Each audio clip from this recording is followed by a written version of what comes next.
I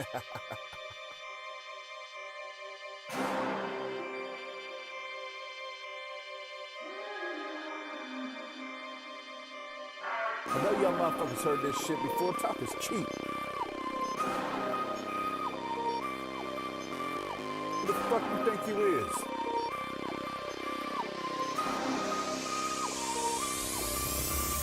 Who gon' stop me? Who gon' stop me?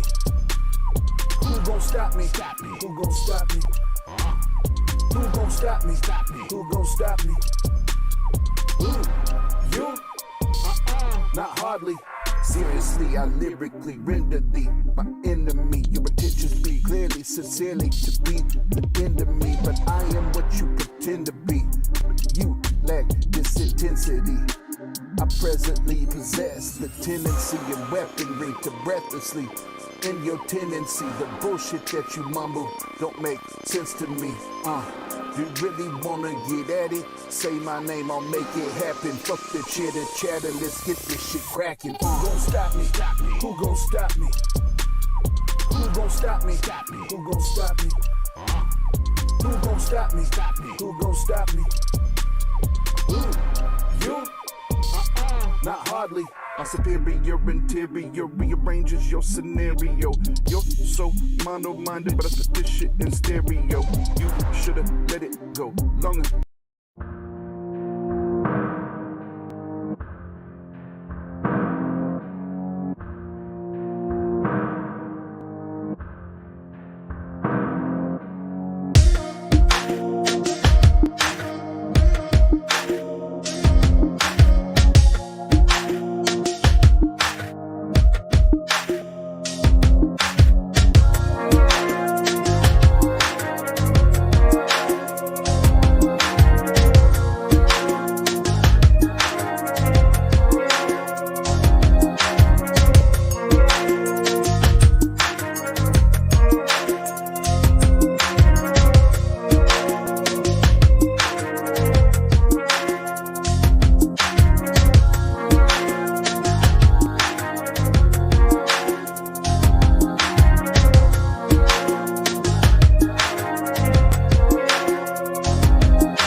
But it was not your fault but mine, and it was your heart on the line. I really fucked it up this time, didn't I, my dear? It's not your fault but mine. Fucked it up this time. It's not your fault but mine. Fucked it up this time.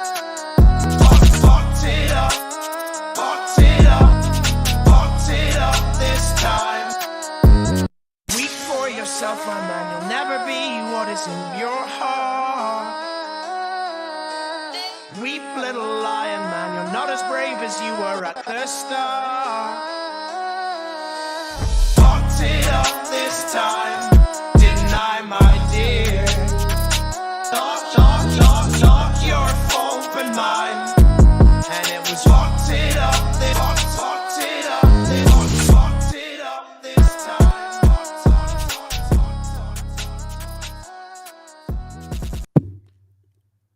Good evening, everyone. Welcome to the Atheist Network Group. Your boy Oz is here, and you have stumbled upon this little atheist YouTube channel where we love theists. Most of the time. Not all the time, but we try. We do our best.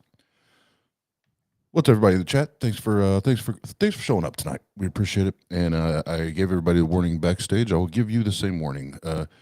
Your boy's on 2 days no sleep. I'm slap happy as fuck.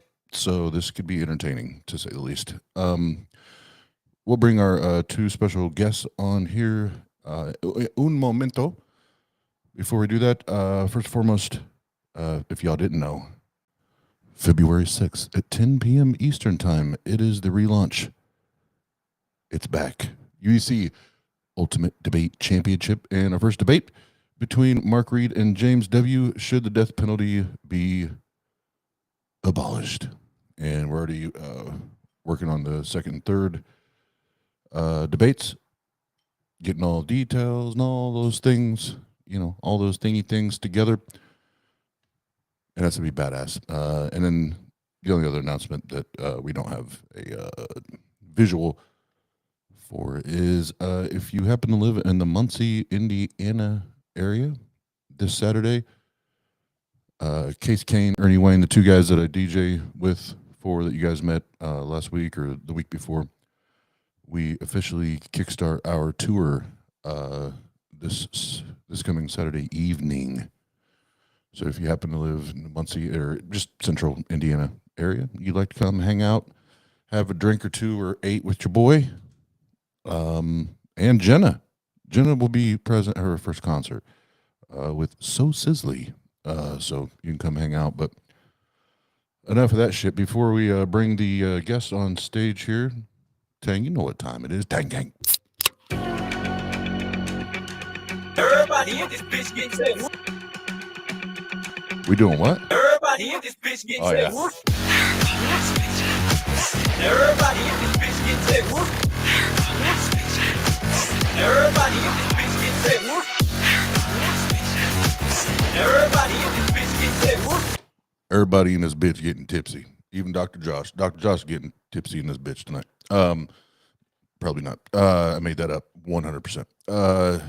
But no, again, everybody in the chat, thanks for hanging out with us tonight. And we have two special guests, and we're going to talk about biblical slavery again. Why? Why, you ask? Because these Christians can't stop talking about it and justifying it. So we have to keep pushing back, and we have to keep reminding them that it's bullshit, and it's still bullshit today. It was bullshit then, it's bullshit today. But let's get the proceeding this evening. Everybody, please welcome Dr. Joshua Bowen and the King Xerxes. What's up? What's up? Howdy. How's it going? Chilling. How y'all feeling tonight? Stupendous. Yeah, pretty good. I don't know how long this is going to go on, but I may disappear for approximately 15 minutes in the middle of it. Okay. I could just do a rant, Yes, please. or some freestyle beatboxing. There you go. Hey, I'm feeling saucy tonight. Saucy. Let's do the former. All right. So, whichever one of you want to kick this off, kind of give everybody a snapshot of what we're going to be covering. I will say before you go, no, I'll shut up. I can't wait to listen to Mr. No Pants. Mr. No Pants. Can't wait to hear from him. But you guys let us know we're going to be reviewing, and Dr. Josh and King Xerxes, they're going to provide the brains and the intelligence, and I'm bringing the humor. That's per the usual. Thank you. Yeah, so I had a debate with Gavin Hurlimann on whether or not the Bible condones slavery, and I had a debate 4 or 5 months later after that one. This debate occurred in March of last year, so it's been quite a while since this happened. Or maybe it was June of last year, I don't quite remember. But about a month or two after that one, I had another one with Praise I Am. As those of you in the audience may be aware, these are both premier scholars on the issue. And we engaged as to whether or not the Bible condones slavery. And unfortunately for me, we were not able to get past what the hell the word condone means. And Josh, I believe, watched both of them, and he's here to assist me on a review of their points and my points against them. And we'll see if I did well, if I did awful, and we will see if their arguments actually once and for all put to rest the issue of biblical slavery. Take it away, Josh. Yeah, no, they're very. I thought they were very interesting debates. Yeah, I that is sort of what kind of came across toward the end. It's I guess if I had to summarize the one, it was sort of like, so you're saying that the Bible allows slavery, yes. So then the Bible condones it, no. yeah, that's sort of how it came across to me. And then it just sort of got muffled after that. But yeah, I think it'll be an interesting couple of things to look at. And of course, Xerxes has gone through and picked out some things, so we don't have to. I don't think we'll have to, sit through all of the painful things that maybe we had to. But it should be good. Yeah. Why am I not, before we bring the video up, Dr. Josh and King Xerxes, you guys have these conversations / debates. But why is it we can't get past the simple understanding of a definition of the word condone? Yeah, I mean, for me, and I'm just I don't know if Xerxes dropped out for a minute, but yeah, for me, it's more. I don't like the word condone, but it's only because condones in its normal usage seems to imply that that the practice was considered to be immoral and allowed, and even though the understanding was that it was wrong.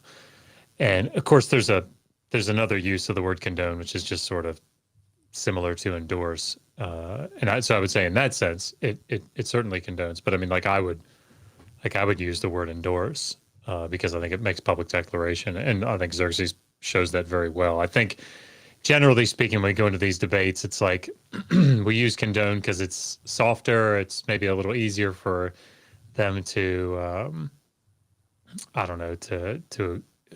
It's like a step. It's a step forward. It's a little better because endorse. I think they hear endorse and think, "Oh my gosh, it can't be that."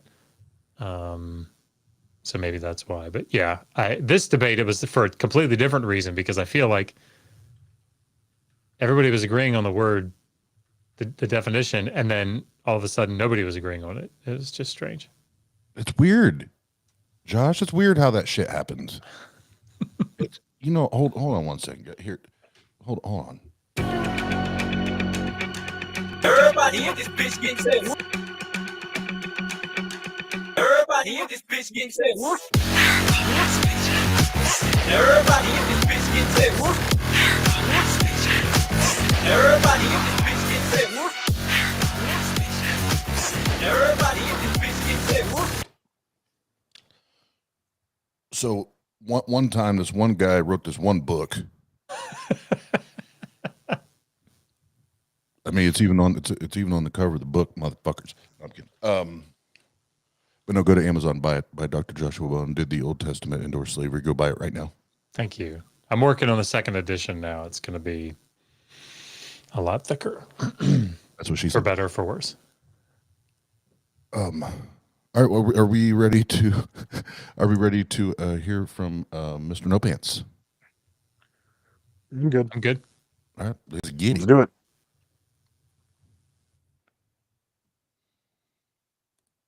I need to speed it back up. If you speed it up, you're never going to understand a word he's saying because he mumbles so much. Oh, that's right. I forgot. God damn it, Gavin. We're good. You'll understand me. You won't understand him. Alrighty. So, hello everyone. I'd like to start by thanking the host for arranging this debate and my opponent for agreeing to participate this afternoon. Also, thank you to the audience for tuning in and supporting these endeavors. Today's debate is over whether or not the Bible condones slavery. To begin, And obviously, just holler if you need me to pause it. let's establish what we mean by these words to ensure no confusion in the future. According to Oxford's English Dictionary, Merriam-Webster, and Dictionary.com, the meaning of the word condone is, quote, to accept and or allow behavior that is considered morally wrong or offensive to continue. Keep in mind, this debate is not over whether slavery is actually morally wrong. As per the definition of condone, the subject only need be considered morally wrong. I would argue it is self-evident that most people in society consider slavery morally wrong. At the very least, I consider slavery morally wrong, and ostensibly so does my opponent, as he is arguing the Bible does not condone slavery. Having clarified this matter from the outset, My opponent should not at any point during this debate delve into the subject of metaethics and begin questioning the foundation or grounding for moral claims, as this is not relevant to the topic of discussion. Moving on, I now need to define slavery. Slavery is the ownership of another human being as property. To be more precise and using the same sources as above, the definition of slavery is, quote, the condition of being enslaved, held or owned as human chattel or property, primarily for the purposes of forced servitude or labor, a practice or institution that treats or recognizes some human beings as the legal property of others, a civil relationship in which one person has absolute power over the life, fortune, and liberty of another. Now that I have established the definition of slavery I will be using, I need to draw a distinction between two different types of slavery featured in the Bible. The first type, and the one my opponent will undoubtedly be focusing on, is indentured servitude. The practice of indentured servitude was an economic method for repaying debts in the ancient Near East. Effectively, a man could sell himself to a debtor and work for this person until the debt was settled. The second type of slavery, which many of us recognize from the 19th century antebellum South, is chattel slavery. Oh, I just lost my place.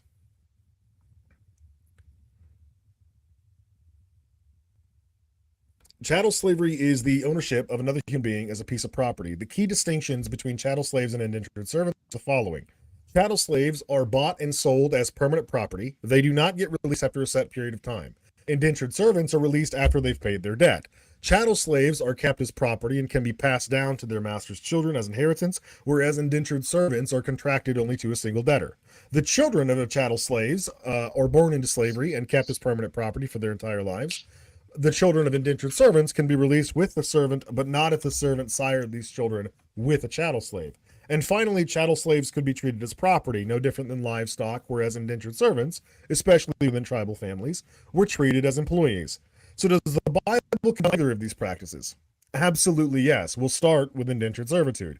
Quote, when you buy a Hebrew slave, he is to serve for 6 years, then in the 7th, he is to leave as a free man without paying anything. End quote. Exodus chapter 21, verse 2. In this passage, a Hebrew slave may be purchased, or in some other translations, sell themselves, and they will serve only for 6 years, after which they will be released without any further debt.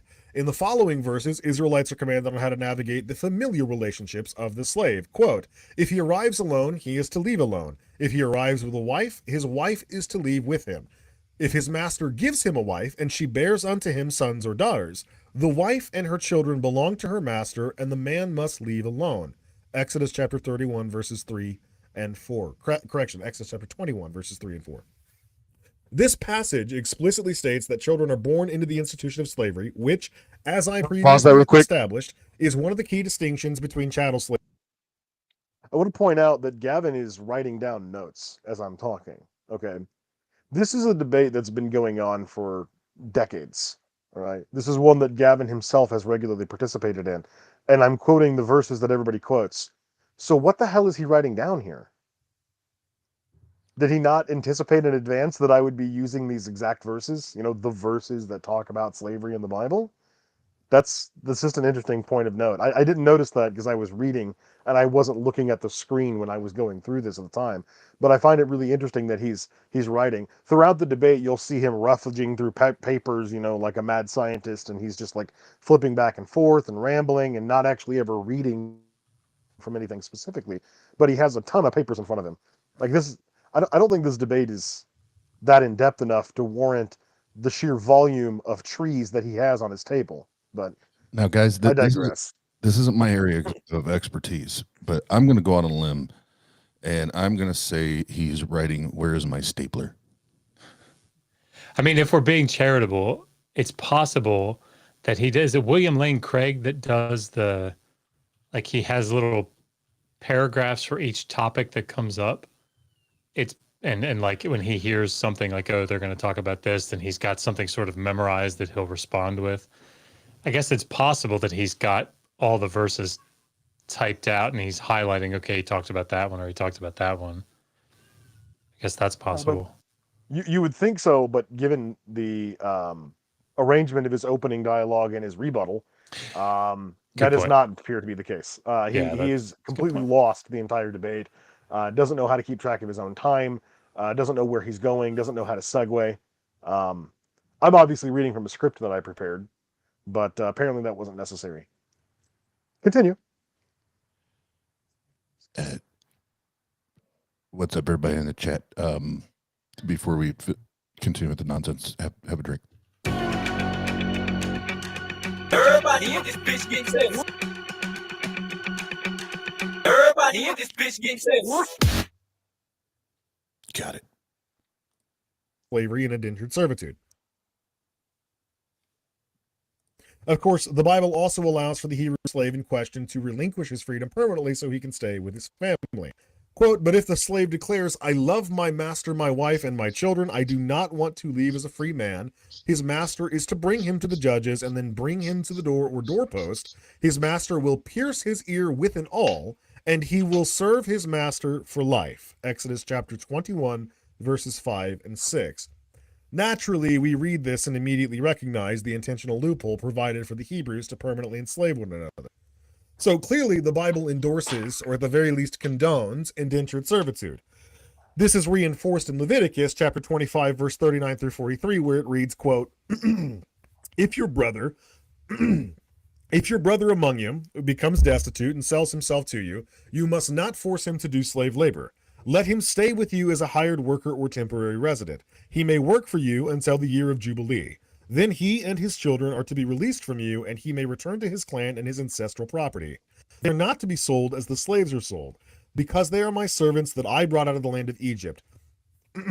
End quote. This passage outlines explicit protections afforded to the Hebrews who were indentured to their tribal brethren. So now that I've sufficiently demonstrated the unequivocal condonement of indentured servitude in the Bible, what about chattel slavery? Fortunately, the passage immediately succeeding the one I just quoted juxtaposes the treatment of Hebrew servants with the Gentiles or non-Hebrew slaves. Quote, as for your male and female slaves, whom you may have, they are to come from the nations around you. From them you may purchase male and female slaves. You may also purchase them from the aliens residing with you or from their families living among you, those born in your land. These may become your property. You may leave them to your sons after you to inherit as property. You can make them slaves for life. But concerning your brothers, the Israelites, you must not rule over one another harshly. Leviticus chapter 25, verses 44 through 46.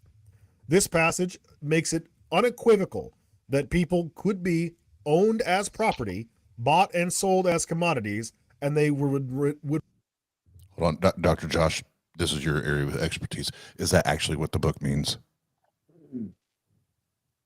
Sorry, terrible timing. Good. Yeah, I think he's spot on. Opening is spot on. Yeah, isn't that a son of a bitch? would remain permanent slaves, even into inheritance to the master's children.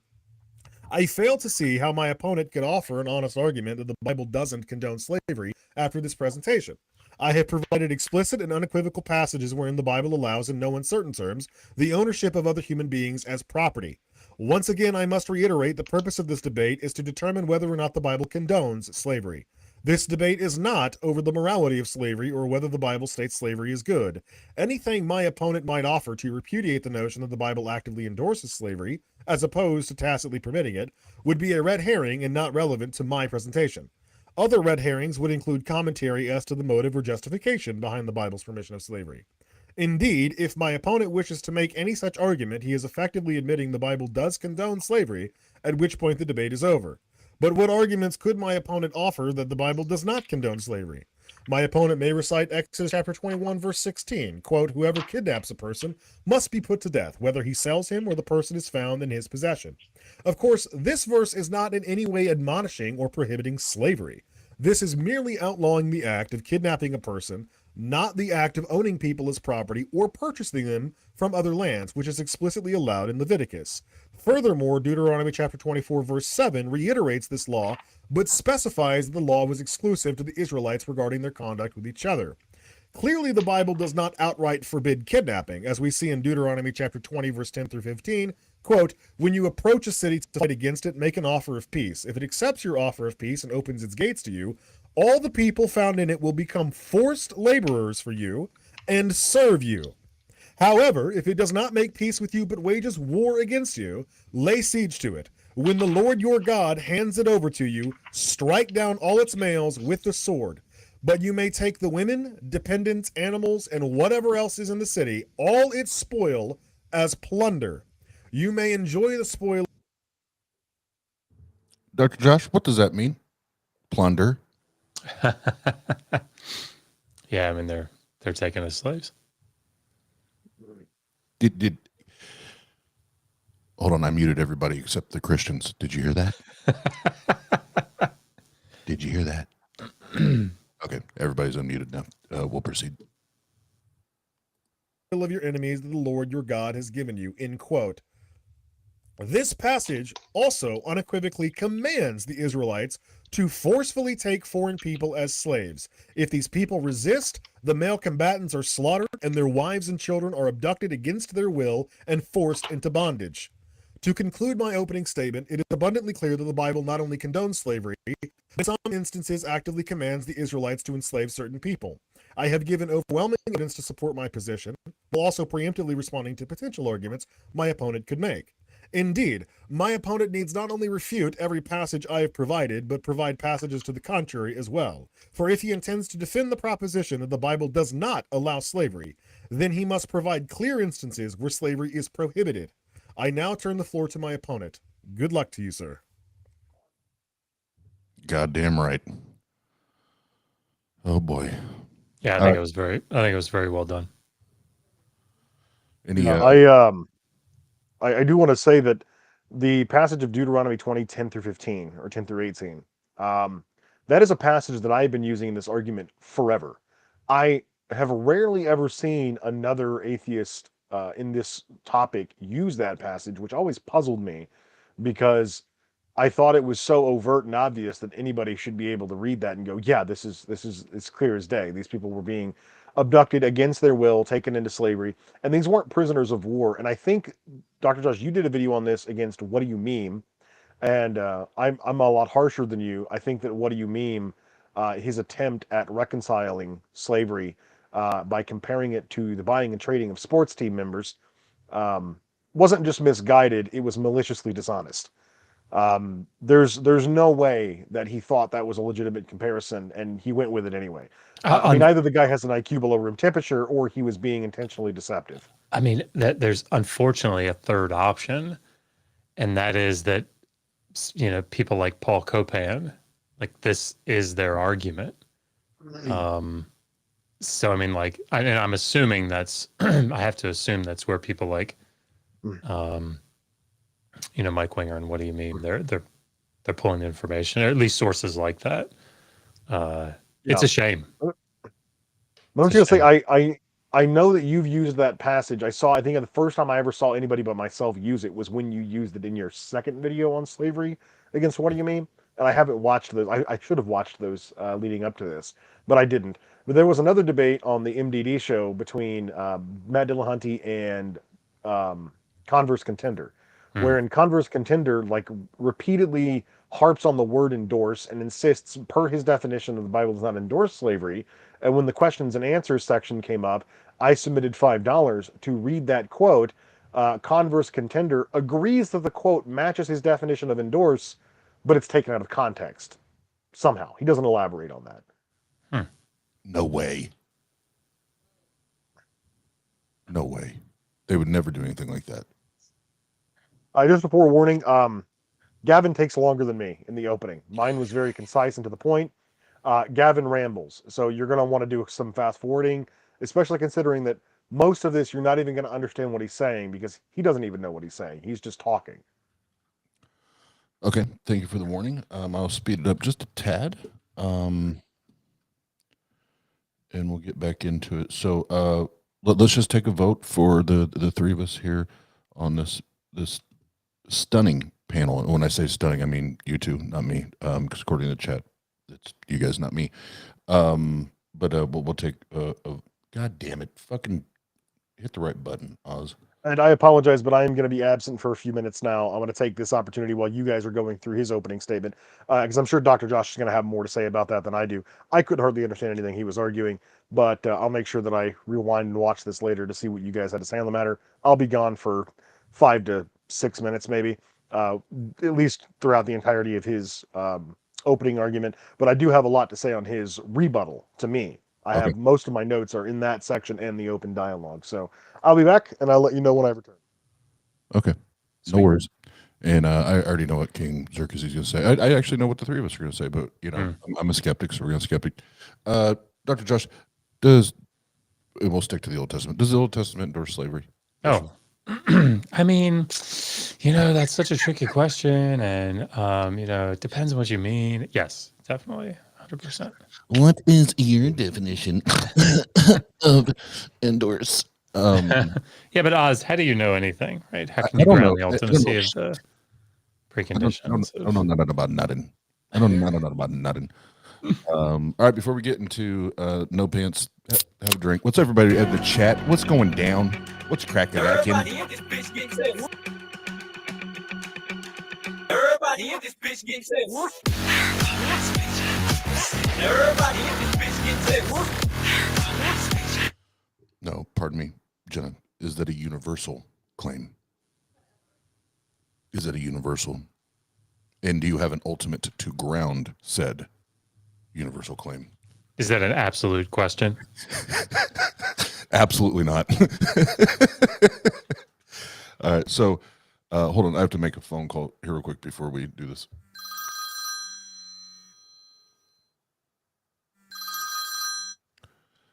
Yeah, I'm just calling to make sure Gavin has his pants on. He does. Okay, good. All right, we can go.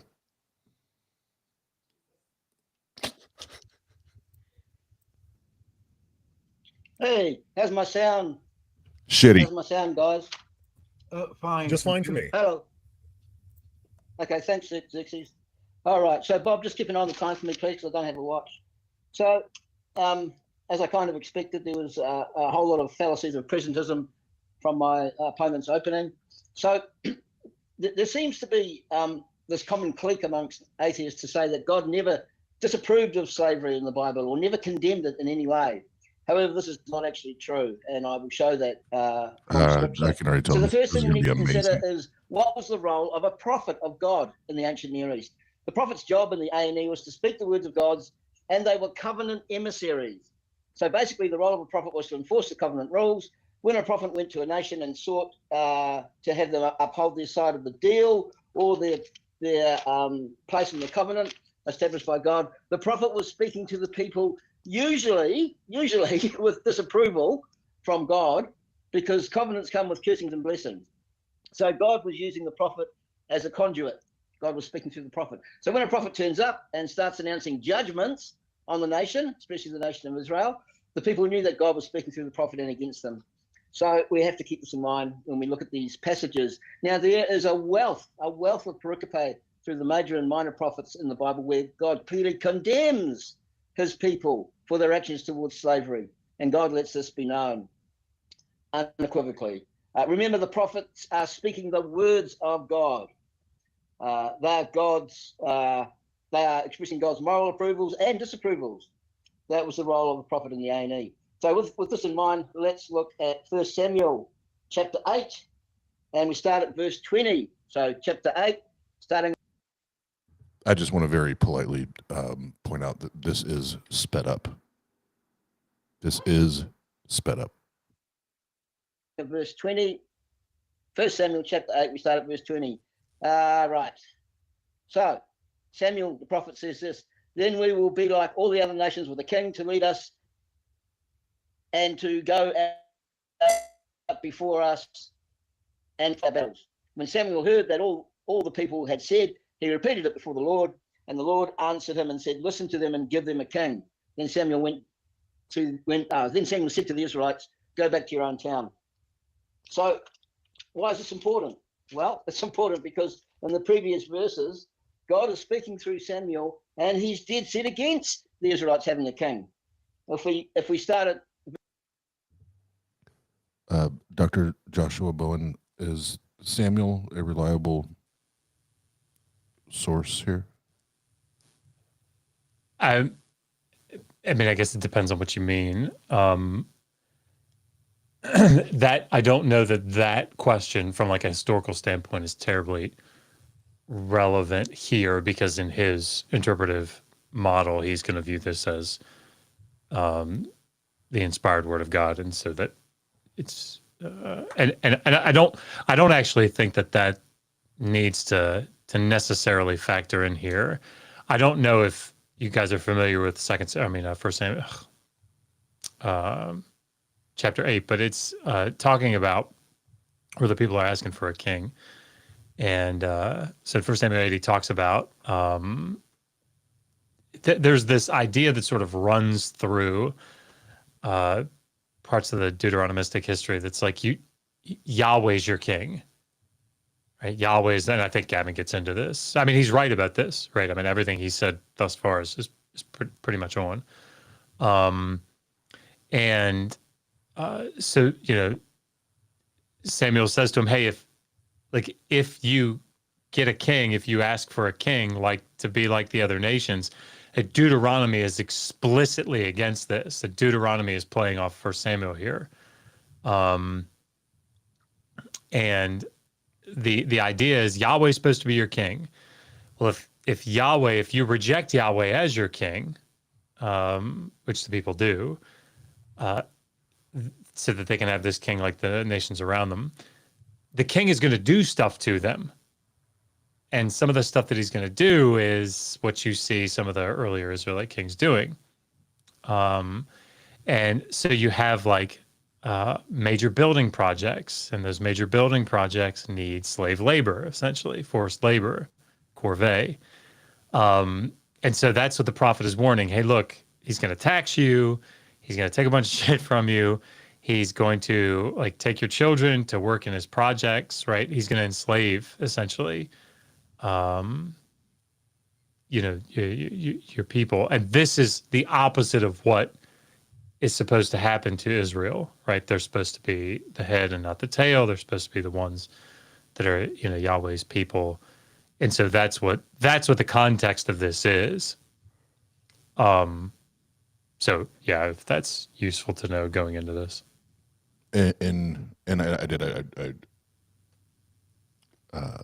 stated or phrased that question terribly. And yes, I do have my doctorate, so fuck off, everybody. Yes, that's true. It's true. So to skip past all that, so in that book, did they get a king? Are more people slaved? What happens, Dr. Josh? Yeah. So I mean, this is where Saul, is brought to power, and of course, then you have the big rivalry between Saul and David. Of course, David in the narrative is like the good guy, and Saul is rejected. Of course, that's the famous story for Samuel 15. With Saul being told to go and kill the Amalekites. And he's rejected there because he doesn't kill everybody. And so then David slowly, he has to go on the run. He becomes this essentially a hobby-roo. But eventually becomes king. So yeah, I mean, they do it. The narrative has them rejecting Yahweh and getting a king like the other nations. And then were there more slaves? Oh yeah, I mean that certainly did corvée labor. Yeah, that's. I should have asked the question in that format the first time. Oh, but I'm really good at this. I'm really good at this interview shit. By the way, that's what I was trying to build up to. Was you're pointing out a book in the Bible where we're not stopping it. We're not saying that we no longer condone it, or we no longer, whatever word they want to use, condone, endorse, what the hell ever. It doesn't stop in Samuel. That's my point. Yeah. Can I say something real quick? Oh yeah, please. So one thing I noticed, I don't know if you guys brought this up in my absence, but what Gavin is arguing here is that God does not approve of the institution of slavery. He thinks it's a bad thing. And he's warning the Israelites from becoming a monarchy, which would effectively reduce them.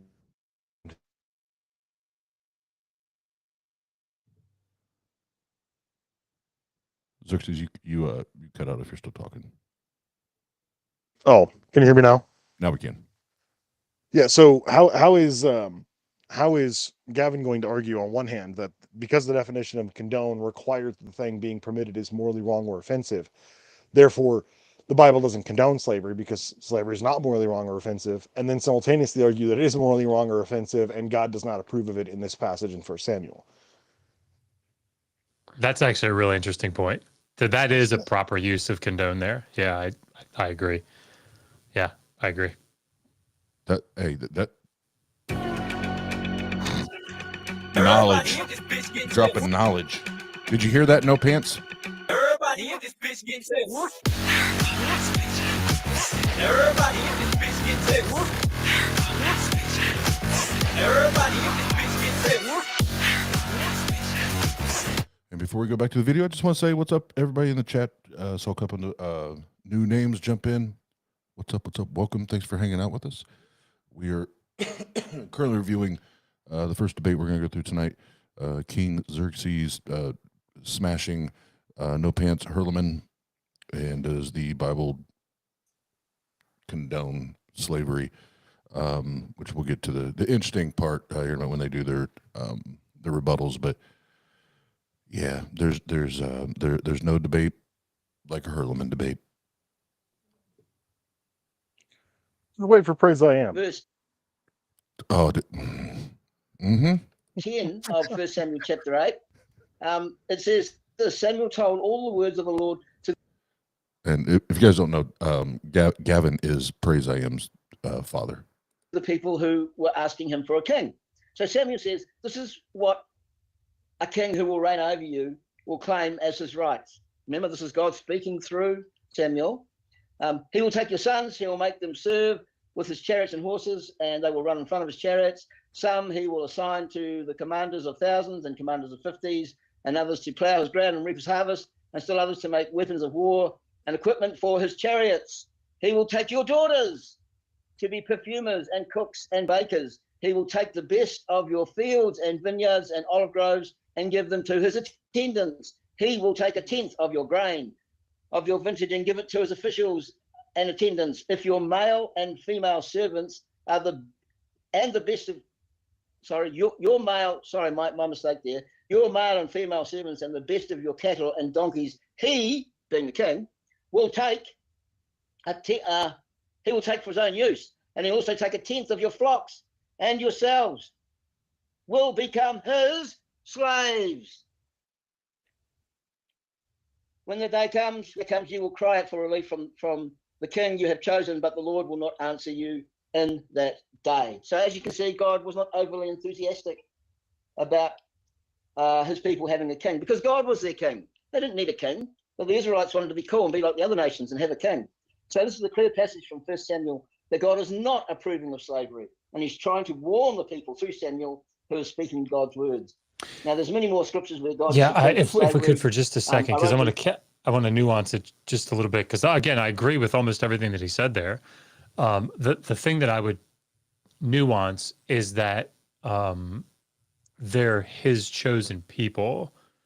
He doesn't want them to be slaves. That's really the thing that he's against. So Point that out of my rebuttal. Oh, sorry. It's not that he's against loaning money, right? It's he's against or borrowing money. He's against his people having to borrow money, right? So it's or charging interest. He's not against charging interest, just not to Israelites, right? That's so I think this is an important nuance, an important caveat to point out here. But as now I remember Xerxes points this out. So. Nope, it's all good. Before I play, I just I love this comment. What's up, Jay the Sunfish? First time I've seen your screen name here anyway, so welcome to the Atheist Network Group Tang Gang. How does one read the entirety of the Bible and come out of it thinking, nope, this doesn't condone slavery at all? That's a great question. It's a great question. And I'm still waiting for a Christian to give an honest answer. Any hoot. Read them all out, but a lot of them are in the References I sent you, Xerxes, so you can fact check me if you like. So just to find out how negatively God is towards slavery, how negative he is towards slavery, let's look at Jeremiah chapter 34. Jeremiah chapter 34.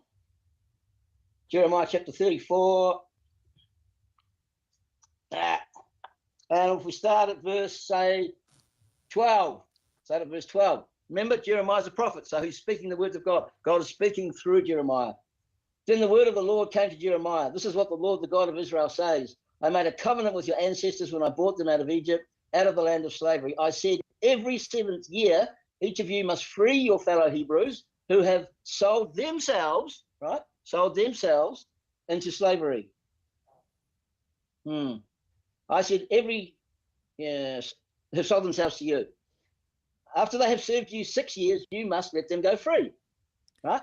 Let them free. Let them go free after the 6 years. In the 7th year, they go free. Your ancestors, however, did not listen to me or pay attention to me. Recently, you repented and did what is right in my sight. Each of you proclaimed freedom to your own people, referring to the people he had as servants of the Israel. So before my ADHD brain fucking forgets, Dr. Josh, is it literally like every 6th or 7th year, like every 6th or 7th year they get released, or what? How does that actually work?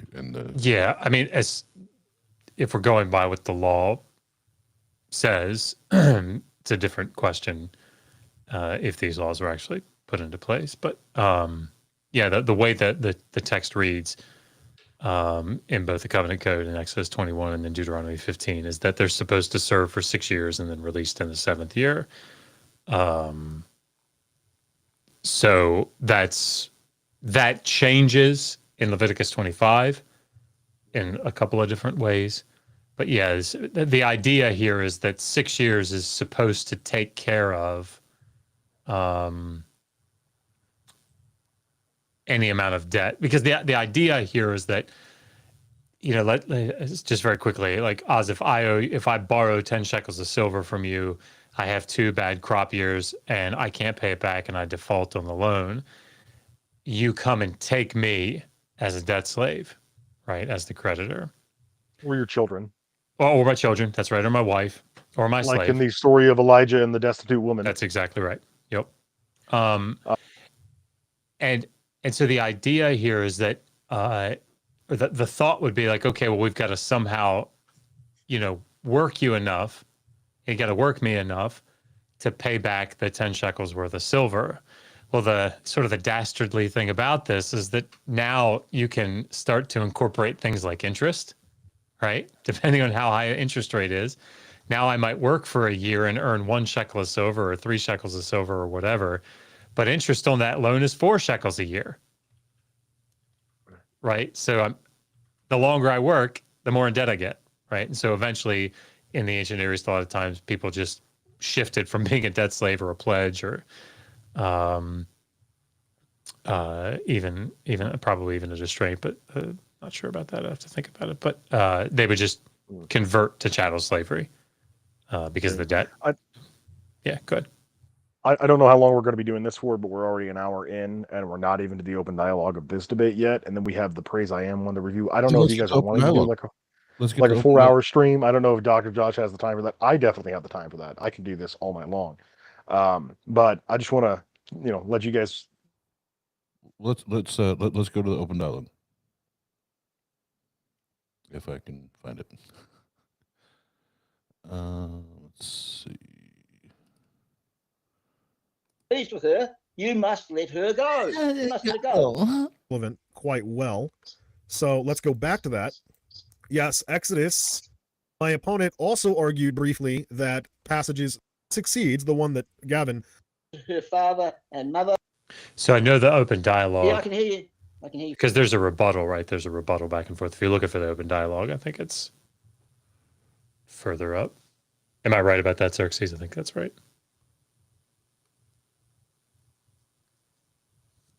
And I think we've lost him for a minute. And he also had timestamps, I thought. So he might have specific things he wants to touch on. Okay, I'll wait for him to come back because yeah, he may. I do not. because we know how I do it, Dr. Josh. It's just, you know, we fake it till we make it. We fake it till we make it. The old Christian way. The old Christian way. And I had a point on what you guys were talking about before we got back into that, and gone, and I'm not getting it back. But I mean, the one thing while we're waiting to point out about Jeremiah 34 is, again, it's about Israelites, right? It's not about slaves in general being released. These are Israelite debt slaves. So again, these are important. These are important things to remember, I think. Oh, that's what it was. Thank you. And then I'll ask Xerxes what you said before he left there for a second. But Dr. Judge, again, just so we're clear, just so we look, we got like 40 people, 40. It's been bounced back to like 35, 40, 50 people watch and listen. Some of these people, it may be the first time they ever heard that the Bible actually condones this shit. No, endorses it. Even worse. No, but Dr. Josh, are there different types of slavery in the Bible? Oh yeah, certainly. The main three are debt slavery, chattel slavery, and sex slavery. Yeah, and so again, Christian apologist, I'm sorry to break your achy breaky heart, because I just don't think you understand that there still is the evil shit in the Bible. It's not this thing that you try to make like it's. I get so disgusted when it's like, well, what about LeBron James and his contract with the LA Lakers? Are you serious right now? Yeah. Like, can you guys hear me? We can now. Okay. 29 minutes, 47 seconds is the start of my notes. So I have. What was it? Yeah, so between 29 minutes and 47 seconds and 39 minutes is the part of his rebuttal that I want to go over. And then 39 minutes, 27 seconds is where we start the open dialogue and things get really weird. Xerxes, I know you're a king. I am not. So we got to slow it down a little bit. 29 minutes away. 47 seconds. 29, 47. Thank you. I'm not the brightest crown in the box. We'll start there. All right. So again, I saw another couple new names jump in the chat. Again, just want to make sure we welcome everybody. Thank you for hanging out. This is the Atheist Network Group. You stumbled upon the YouTube channel, Atheist YouTube channel that loves theists most of the time. Let's get the proceedings proceeding. Bible allows for the institution of slavery. I have no beef with that whatsoever, but allowing for the institution of slavery is a long way from condoning it. Now let's just remind ourselves what the word. Hellbound owned his human chattel. All right, go ahead. And I'll. The Bible allows from slavery, but that's a long way from condoning it, guys.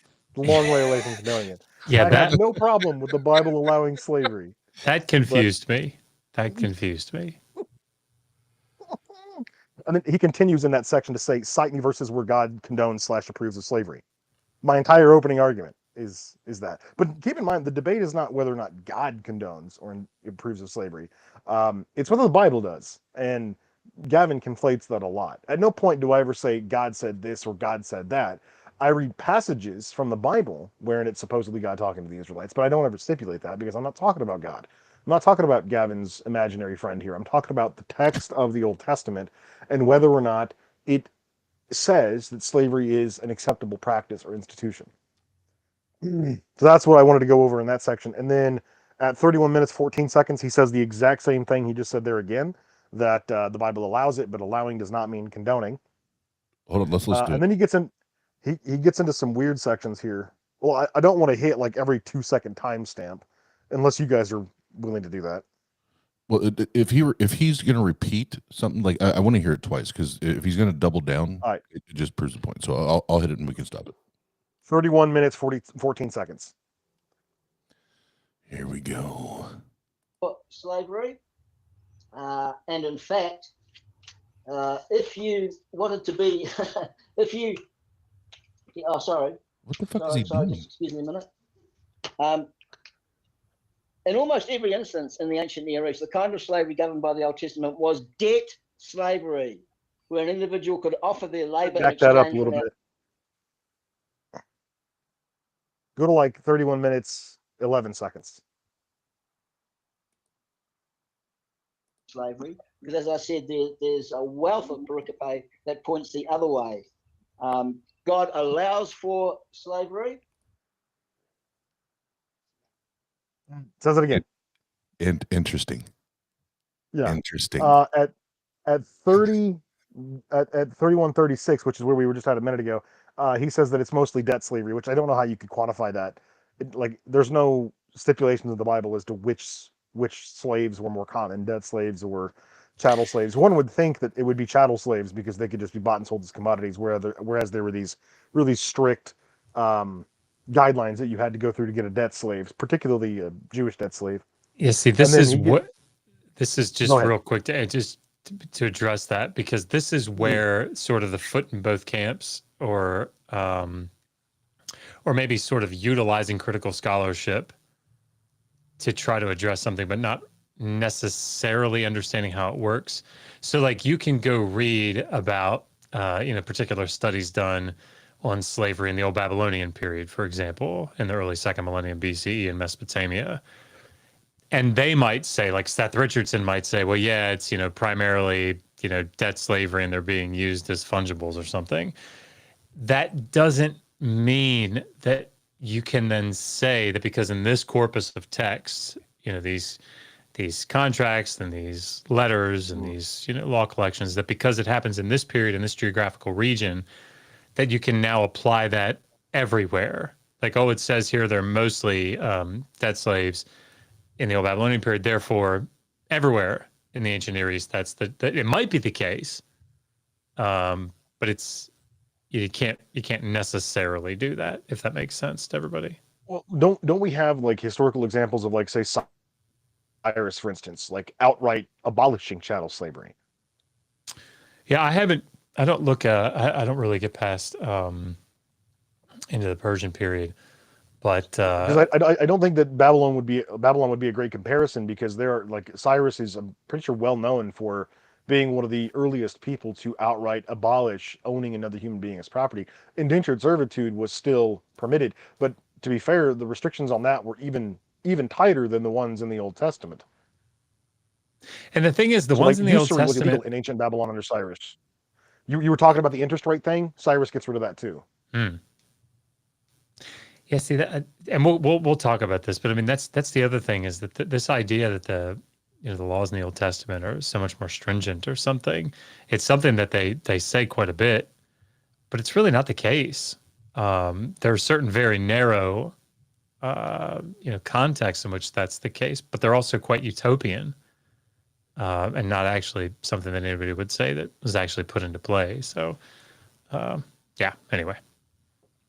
So we don't have to go to each of these timestamps, but there's a couple of things I wanted to note. In his rebuttal, he says, "Go ahead, Oz." The last two timestamps we hit. What? Because I used the go ogle. I used the go ogle just to prove a point here. What was it he said that the Bible does concerning slavery? It does what? It allows slavery. It allows slavery. So, in a land far, far away, way, way back in Bible times, guess what? No, actually, on Go Ogle, you look up the dictionary definition. It says to accept and or allow. Carry on, King Xerxes. Carry on. Oh yeah, we get into this in the opening dialogue. This is like the main point of contention once we start talking to each other. But here's a couple more timestamps where he says some weird shit. So at 32:28, he says slaves had protections and rights such as time off and holidays, and he compares this to the antebellum South, wherein slaves were given Sundays off for religious practices. But he goes on to compare it to Roman slavery, which was super, super duper bad.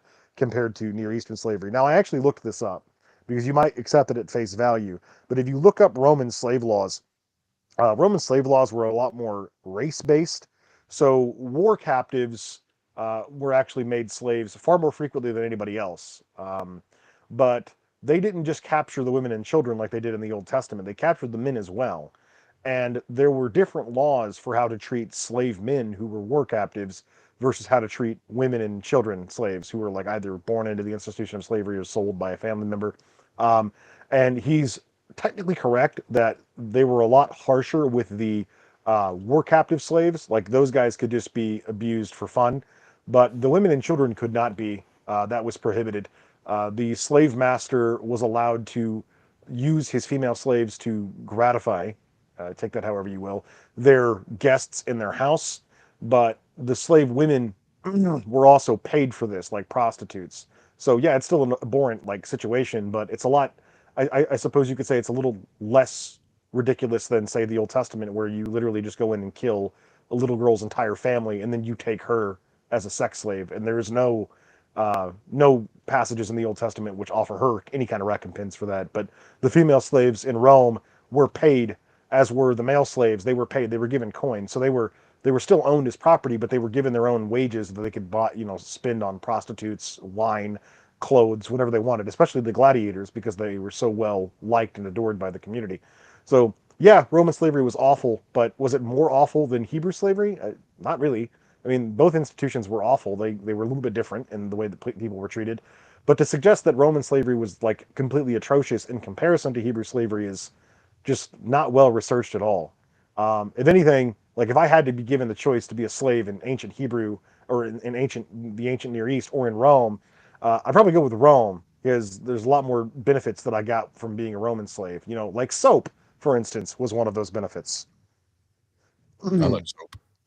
Yeah, so soap is a pretty good incentive. Better healthcare, better medicine, and again, like the notion that I see pervaded amongst a lot of people who argue this topic that in any context slaves were just horribly mistreated and abused is not accurate, because these people were financial investments. They were workers. They needed to be taken care of like you would take care of a piece of farm equipment, at least to that extent. Like you're not going to see a farmer, just slash the tires on his tractor because it upsets him for whatever reason. That's a really poor way to treat your extremely expensive investment. So in most slavery institutions, slaves were not just like wantonly abused and beaten and raped.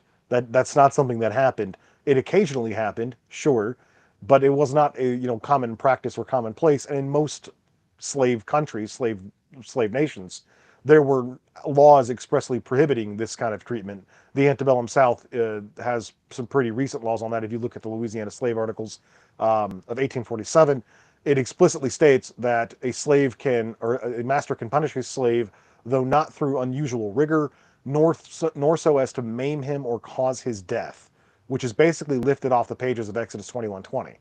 So you could not beat your slaves to death. You could not beat them wantonly and maim them, but you could beat them as discipline, which the Bible allows, Rome allows, the antebellum South allowed. These institutions did not vary that widely, and Christians want to pretend as though they did. And there's something you said there, but I want to ask Dr. Josh a question before I go down, just to make sure I'm recollecting accurately. First of all, Dr. Josh, I've heard this argument becoming more and more popular amongst the apologetics, where Dr. Josh, they didn't own the human, they owned the labor. They didn't own. What do you mean, argument? They didn't own the human, they own the labor, they own the work. Is that anywhere close to being established in the text, or what? No, certainly not. And the way that you can sort of get at this is, where does the property, the financial, the money and the property, where does it vest ultimately? So with a slave, if you ask the question, if the slave dies, what happens to the things that he possessed?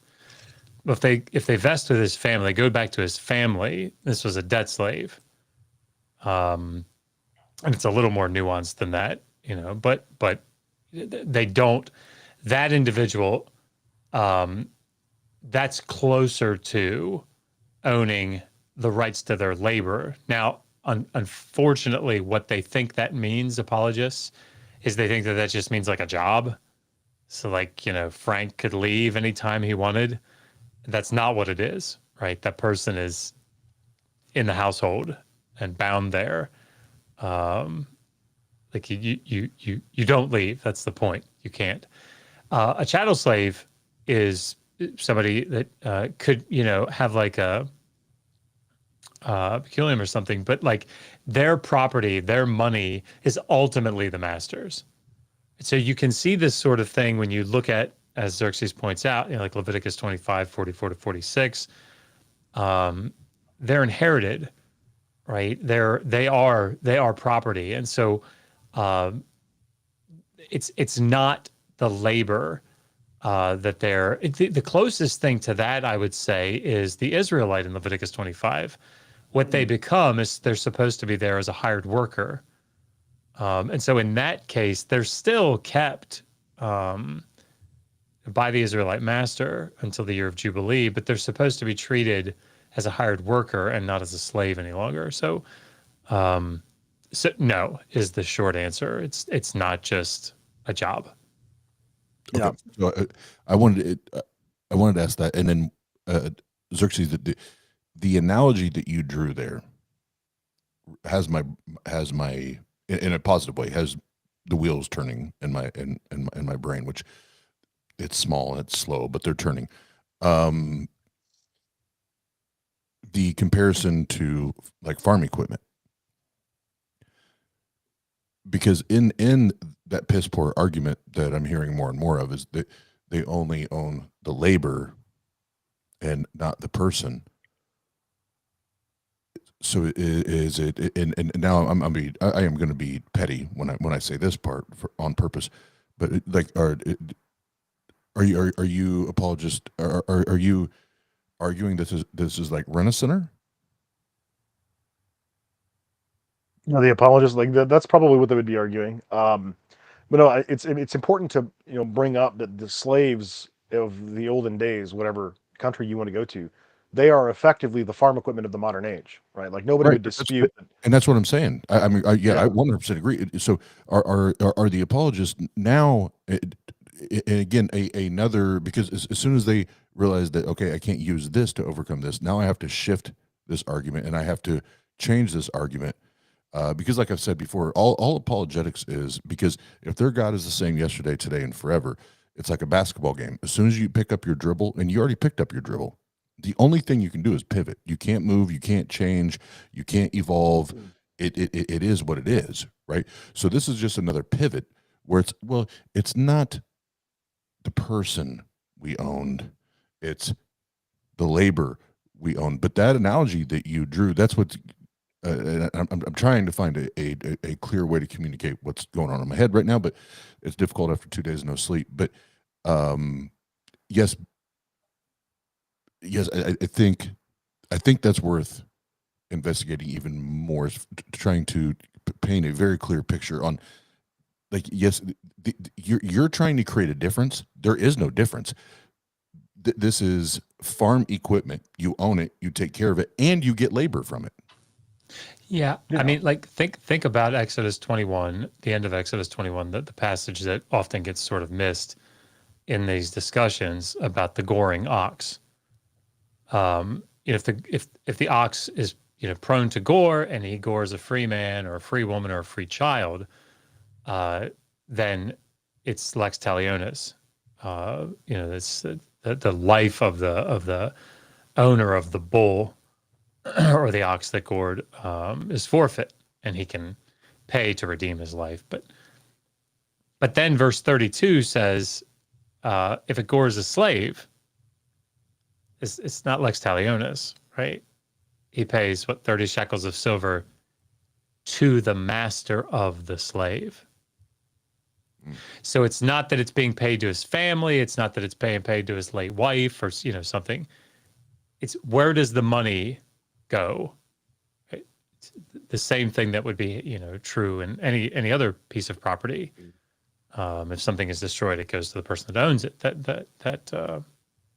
A similar point to that is the passage in Exodus 21:20, where it says that, if a slave or if a master beats his slave and the slave dies, then he'll be punished. But if he does not die and gets up after a day or two, then he will, go free after a certain, or like he will, no penalty will be given to the master unless the master like maims the slave. Then the slave has to go free because he can't work anymore.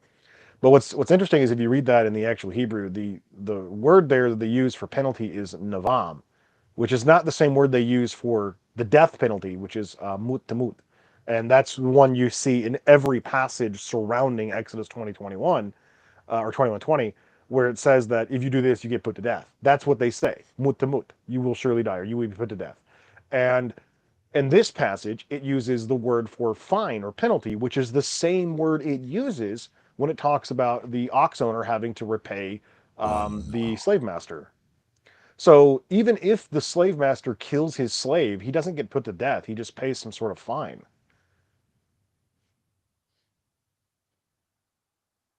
What? And this is the same system in the antebellum South. If a slave master were to break Louisiana law and beat their slave to death, they were fined. And normally what this would incorporate is they would have to like let go of that slave's immediate family members. So if that slave had a wife or children, they would go free. If he did not have a wife or children, but he had a brother or sister, they would go free if they were owned by the same master. If he had no immediate family members, then the master would have to pick a slave at random to go free on his behalf. Yeah. So as sort of like a vicar of freedom, this was his punishment. He had to, he killed the slave, so now he has to let one go. Now, did they really enforce these laws? It's anybody's guess. I would assume no, they didn't, because who really cared? It's Louisiana in the 1840s. But this was the law. This was what was supposed to happen, not to say that they actually enforced it. Now, continuing on in the timestamps that I have noted, we don't necessarily have to go to these, but in 3336 and 3419, Gavin makes two really weird claims. The first claim is that female slaves in the ancient Near East had quote-unquote sexual protections. I guess that's his way of saying they weren't sex slaves, which is very clearly not the case. But then he also says, and this one struck me as really weird, Hebrew slaves didn't wear chains, and slaves to Hebrews did not wear chains, so like the Gentile slaves. But Roman and antebellum slaves did wear chains. Where is he getting this idea? Where does that even come from? Hold on. What's that timestamp? I need to hear that. Okay, so go to 3336, and then we can just go from there all the way to like 3425. So we'll start at 3336 and listen for about a minute. Sweet. And again, a few new names. You might want to back it up to 3330, just so that we get all the context of what he's saying. Okay.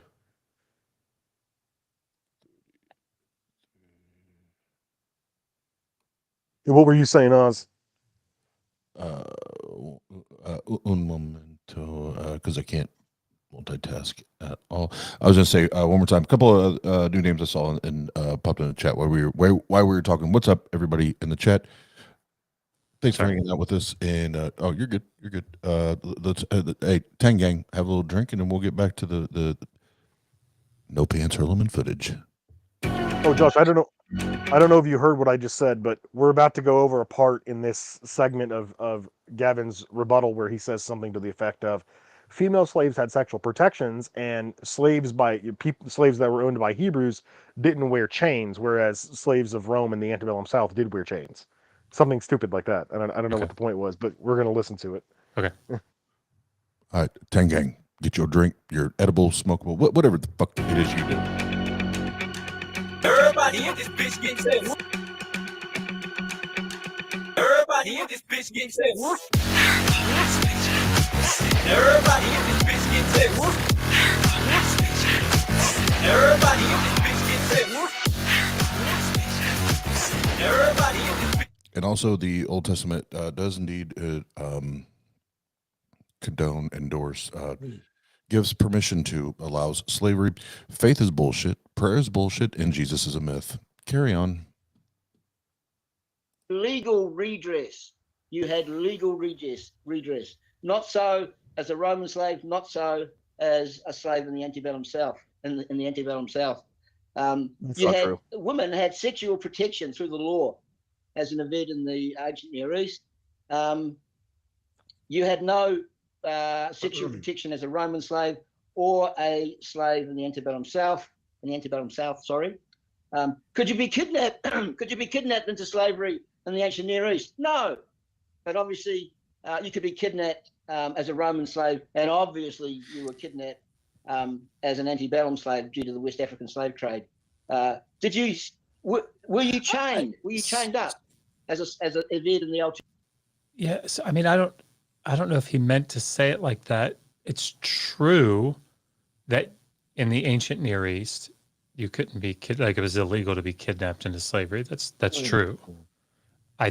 I don't know that he meant to say the ancient Near East. He may have meant to say, like in the Old Testament, as opposed to the rest of the ancient Near East. I'm not sure. But I mean, like it was illegal in the law collections to kidnap a free person and reduce them to slavery, often under penalty of death. Once again, they're like war captors or plunder, which is the same circumstances for Rome.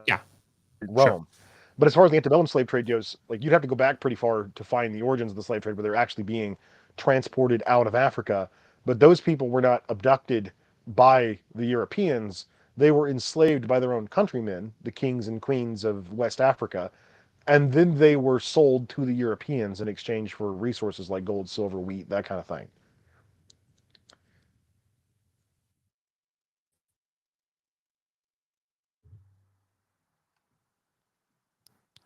So the Bible endorses slavery, is it? That's what I've heard. They didn't have legal recourse in Rome in the antebellum South. They did. But you were. They did. They absolutely slave, did. And you were as an antebellum slave. Were you tortured as a slave or an eved in the ancient Near East? No. You were as a Roman slave and you were as an antebellum slave. And were you physically abused as an eved, a servant or a slave? All right, so I'm gonna go on my own little rabbit trail because I'm ADHD, and this is our channel, and that's what the fuck I do. If I can get my breath. Why is it?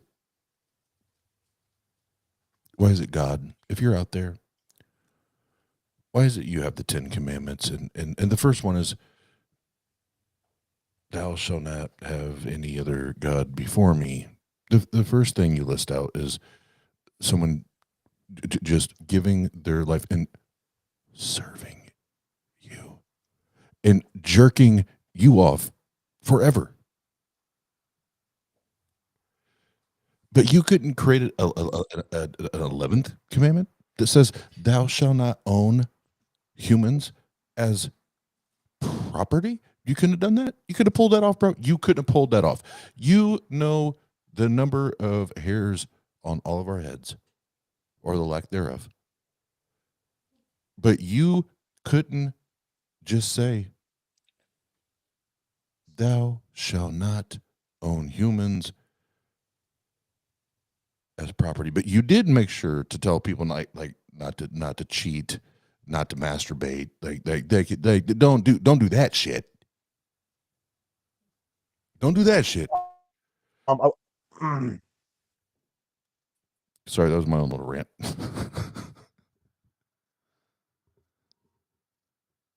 Did we lose you?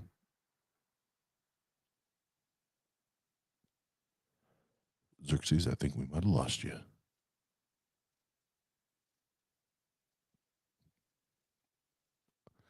I'll give it a minute. I'll play drink music. How about that? That's always a good filler. Everybody in this bitch getting set. Everybody in this bitch getting set. Everybody in this bitch getting set. Everybody in this bitch getting set. Dr. Josh, are you in this bitch getting tipsy? I mean, not technically.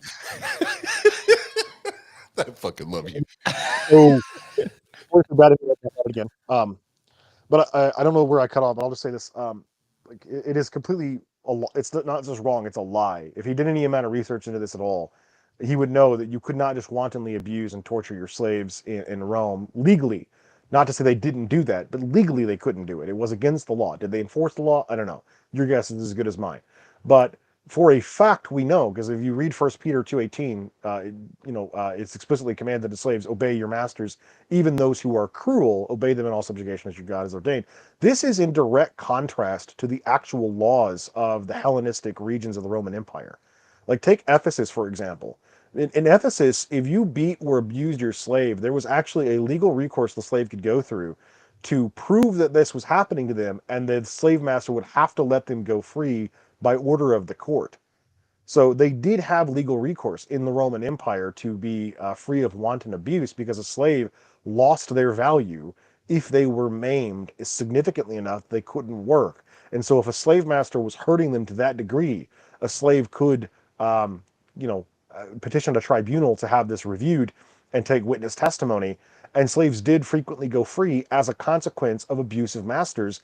But the New Testament of the Bible explicitly tells slaves, don't even do that. Obey them even if they're cruel, because God has ordained you to do this. Suffer in silence, basically.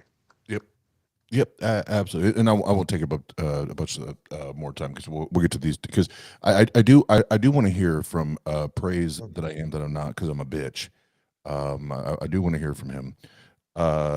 So real quick, Victory Joker listening in late. Welcome.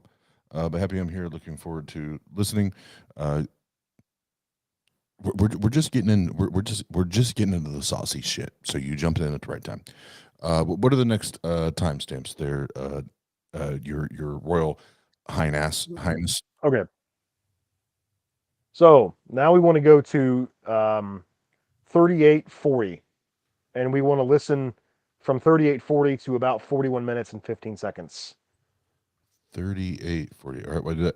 I want to say I saw Richard Madsen jump in. My favorite theist that is not a Christian or a Muslim. Greetings, sir. Greetings. Glad you're here. No, I can look it up. I didn't think that we would need to debate over the meaning of the word allow. I would assume it means to permit. Yeah, permit. Yeah. And the Bible So does permit slavery. Give permit. someone permission to do something. And the Bible does explicitly give the Israelites permission to own slaves, to own other human beings as property. Regardless of how they treated them, that's not relevant to the topic. That's not the debate topic. Yes, it is. Permit the Israelites to. That is literally the debate topic, Gavin. But does the Bible condone it? That's what it means to condone. No. The meaning of the word condone is to permit or to allow or to accept actions which are considered morally wrong or offensive to continue. That's right. And God does not condone slavery. Gavin, he allows it. He permits it, doesn't he? Gavin, you just said that's right when I gave you the definition of condone, and then you just said God does permit or allow slavery. To permit or allow something considered morally wrong is the definition of condone. Debate over. I don't see what you're arguing here. You're contradicting yourself at this point. No. Here's the problem. I mean, Xerxes, to be fair, this debate was over like 20 minutes ago when he said this twice within 5 minutes of each other. But God damn it, Gavin. The problem is within 2 minutes. Within 2 minutes. One is that you're committing a fallacy of presentism. You're looking back at the Old Testament 3,000-4,000 years ago, and you're looking at it through the eyes of 21st century. Okay, right there. Culture. Stop it. Okay, this fallacy of presentism thing. I said outright in my opening statement, we are not talking about whether or not the slavery of the Old Testament was actually morally right. We're talking about whether or not it was a condoned practice. Absolutely. And so I made it explicitly clear that if he tries to bring up this argument about whether or not it's okay back then and not now or whatever, that's not the point. And he expressly said, like 30 seconds ago, that's not the topic of the debate. It is the topic of the debate. We're talking about whether or not the Bible condones the institution of slavery. He admits that it does repeatedly.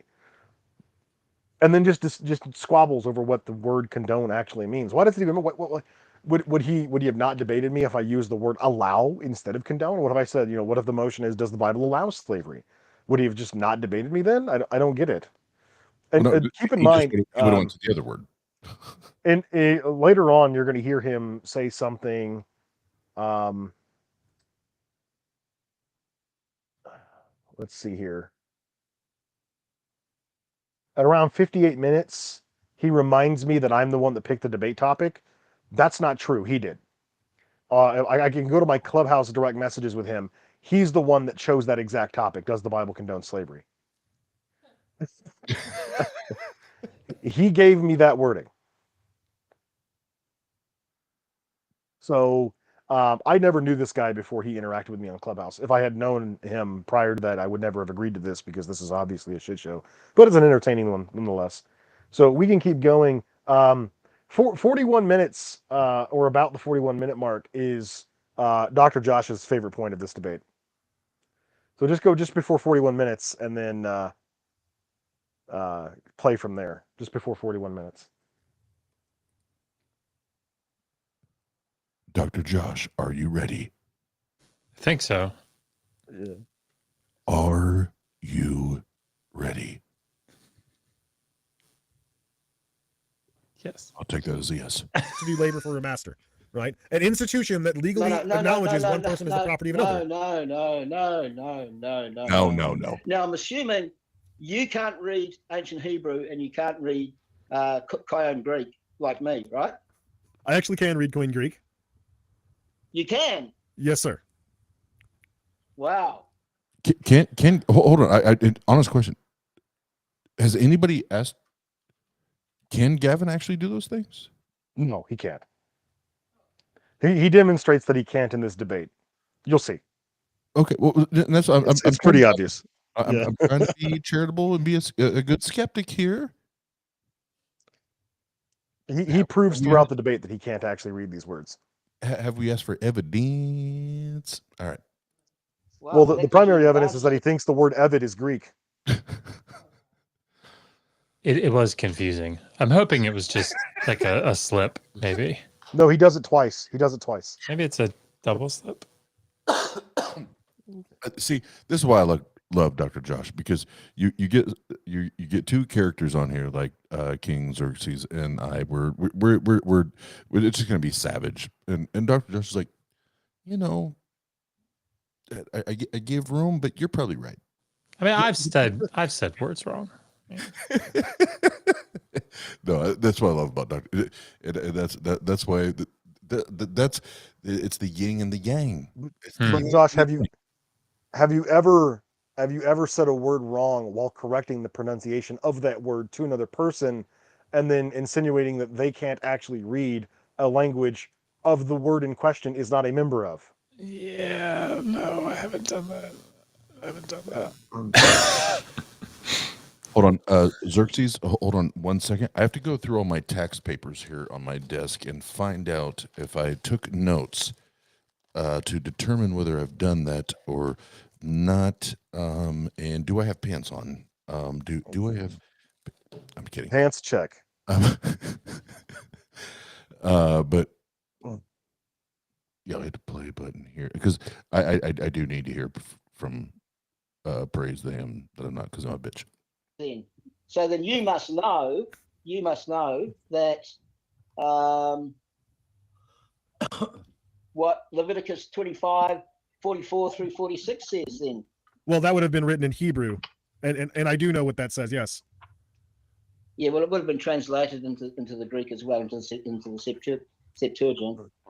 Okay, are we going to read from the Septuagint, or are we going to read from the Tanakh, the Hebrew Bible? I could care less. So I'm just reading from. I would prefer, for the sake of the audience and brevity, that we read from the English translation of the Bible. And there is not a single translation of the English Bible that refers to those people as not being property, right? Regardless of the word used to describe them, whether it be ebed, translated as servant or slave, it explicitly says in that passage that these people are allowed to be treated as property, and they were kept as permanent slaves or permanent servants, however you want to word that. But they were permanent property of the people who owned them, and they were bought and sold just like livestock. That is overtly chattel slavery. And whose decision was it to become an Eved? Was it the master? The phraseology that they use in the Old Testament to refer to the purchasing of slaves is miknah kasep, and miknah generally refers to livestock as well.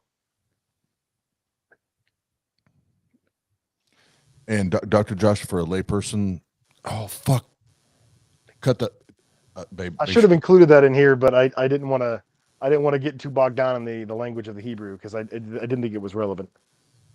Yeah, I just want, babe, make sure we cut that part off. Let's cut that part off. I'm a doctor. That's right. But as a up and coming scholar, and I hold my doctorate. Well, this just isn't your particular area of expertise, right here. That's all.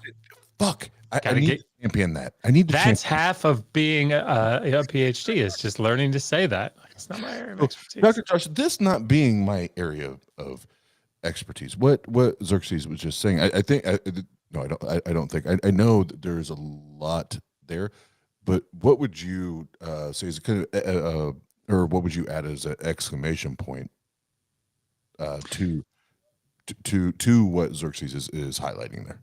So yeah, so the Hebrew word, the verb kana, it's like a QNH, means to buy or to purchase something. So, you can. So there was a transaction. I don't want to interrupt, but for like an interview, like, so anyone listening that may or may not have ever heard these conversations, we're talking about a transaction. Yeah. Correct? Yeah. And so like people kana, they buy a belt or they kana a pot. So the noun form of this word is mikneh. So they just put a mem in the front of it. And so when you say a purchase of silver, it's miknat kesef. Kesef is the word silver. You tie those two together, miknat kesef. And so when it talks about like this field is a purchase of silver, or this piece of this cattle, these whatever, this piece of livestock, miknat kesef, it's this purchase of silver. And so when people talk about like in Exodus 21:2, where it says if a man like sells himself, or if you buy a Hebrew slave or something, they want to say like, they want to take away that bite of purchase or buy, and they want to make it say like acquire, because acquire sounds nicer, right? Like No way. you might acquire a new helper in the kitchen, right? Like you acquire them. Like they sort of come into your purview, right? But the word here is used, in these contexts as to purchase something with silver quite often. So you Josh, you joined a choir? Is that what you're saying? Huh? You joined a choir? He's making a pun. Yeah, it's like the only car that's mentioned in the New Testament, right? In the early chapters of the book of Acts, they were all in one accord. Should have bought a Honda. Yeah. Should have bought a Honda. On time about times to my Honda. Imagine stuffing Sugar High. 8 people in a Honda Accord. Well, I mean, you know who the shortest person in the Bible was, right? It's Bildad the Shuhite. Yeah. I was gonna say that I'm a hip hop head. I was gonna say too short, but I had that question in a Bible trivia thing one time when I answered Zacchaeus, because he's like a wee it little explicitly man. states that Zacchaeus was a wee little man. He was small. Right. That's what I answered like as a trivia factoid question, but no, this was supposed to be a pun, and I missed that one question. And this was when I was doing like Bible trivia against a bunch of Christians on Discord. Oh gosh. And we were reading through this list of 150 scholarly questions on the Bible, so it's weird that one was in there. Right. But it was at like the tail end, so like the final score was like 117 to 30 something me, and I was fighting against like 8 Christians, and they were all on one team, and I was on the other. And so if I hadn't missed that one question, it would have been 118 to less than 30 something probably. Gosh. I love that, and I'll say this, and we'll get to the next. Well, I think the final timestamp, if I remember right, and we'll get to praise that I am, that I'm not, because I'm a bitch. But before we do, 2 things. One, we do have a super chat, and I ran out of liquor. Everybody in this bitch gets it. Baby, will you grab that out of the freezer for me? Everybody in this bitch gets it. Everybody in this bitch gets it. Please. Everybody in this bitch gets it. You're beautiful. What's up, Heathen Queen in the house? 199. Love y'all. Great stream. we're just out here destroying all this slavery bullshit in 2023 because these Christians still don't understand that it's bullshit. Bullshit. Did you guys know that Jenna lives with me now? Did you know that? I'm pretty excited about that. Anyway,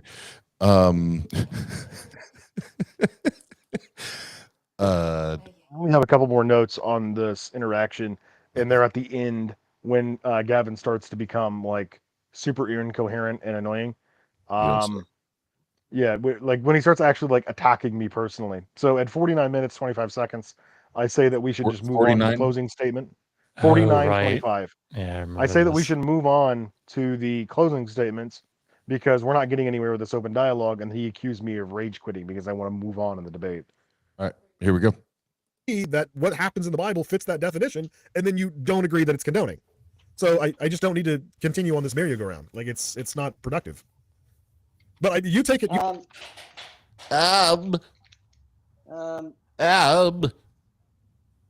Yeah, it's clear. What is clear from the text is that God does not condone slavery.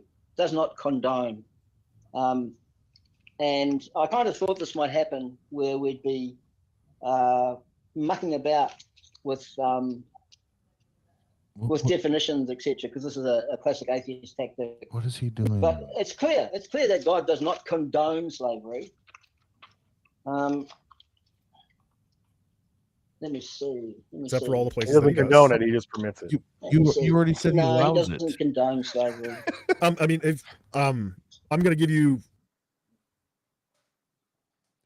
So I was about to say, Xerxes, give me your one more timestamp, the one that like for you or Dr. Josh that you want to hit before we go to praise the am that I'm not because I'm a bitch because I want to hear that. All right, so from 58 minutes 13 seconds to 1 minute 6:41, Gavin just rambles on by himself. You don't have to go to that timestamp. I'm just saying, like, I say, hey, let's move on. It's done. The closing statement. So at 58 minutes is when the open dialogue was done. That's like the time that was the break off. We were supposed to only go for 20 minutes. 58 minutes 13 seconds is actually 49 seconds over that mark, and I point that out to the moderator, who is mostly absent throughout this entire interaction. So from 58 minutes 13 seconds to 1 hour 6 minutes 41 seconds, which is a period of about 8.5 minutes. Okay, Gavin rambles on beyond the time parameter, and he's talking to himself that whole time.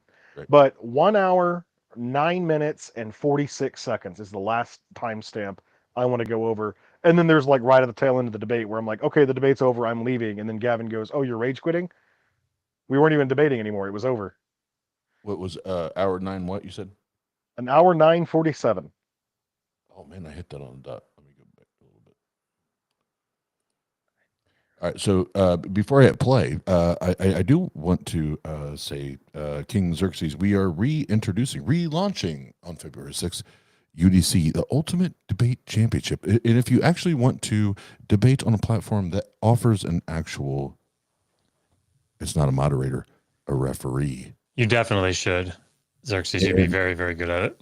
And typically, yeah, I'm definitely interested. Typically, that referee is that motherfucker named Dr. Yashua Bowen. I have a striped shirt and everything. Yeah, he went all in. He went all in. And it is a different format because you get the actual debate, you get the back and forth, you get the heat, you get the smoke, and in between it is like watching UFC or a WWF match where you get the commentary and the dialogue in between round. It's a blast. One of the other things that I think is really useful is that we make sure we steel man. Yes. Well, so you do that. Yes. No, I mean, but so like in this debate, it would have been okay.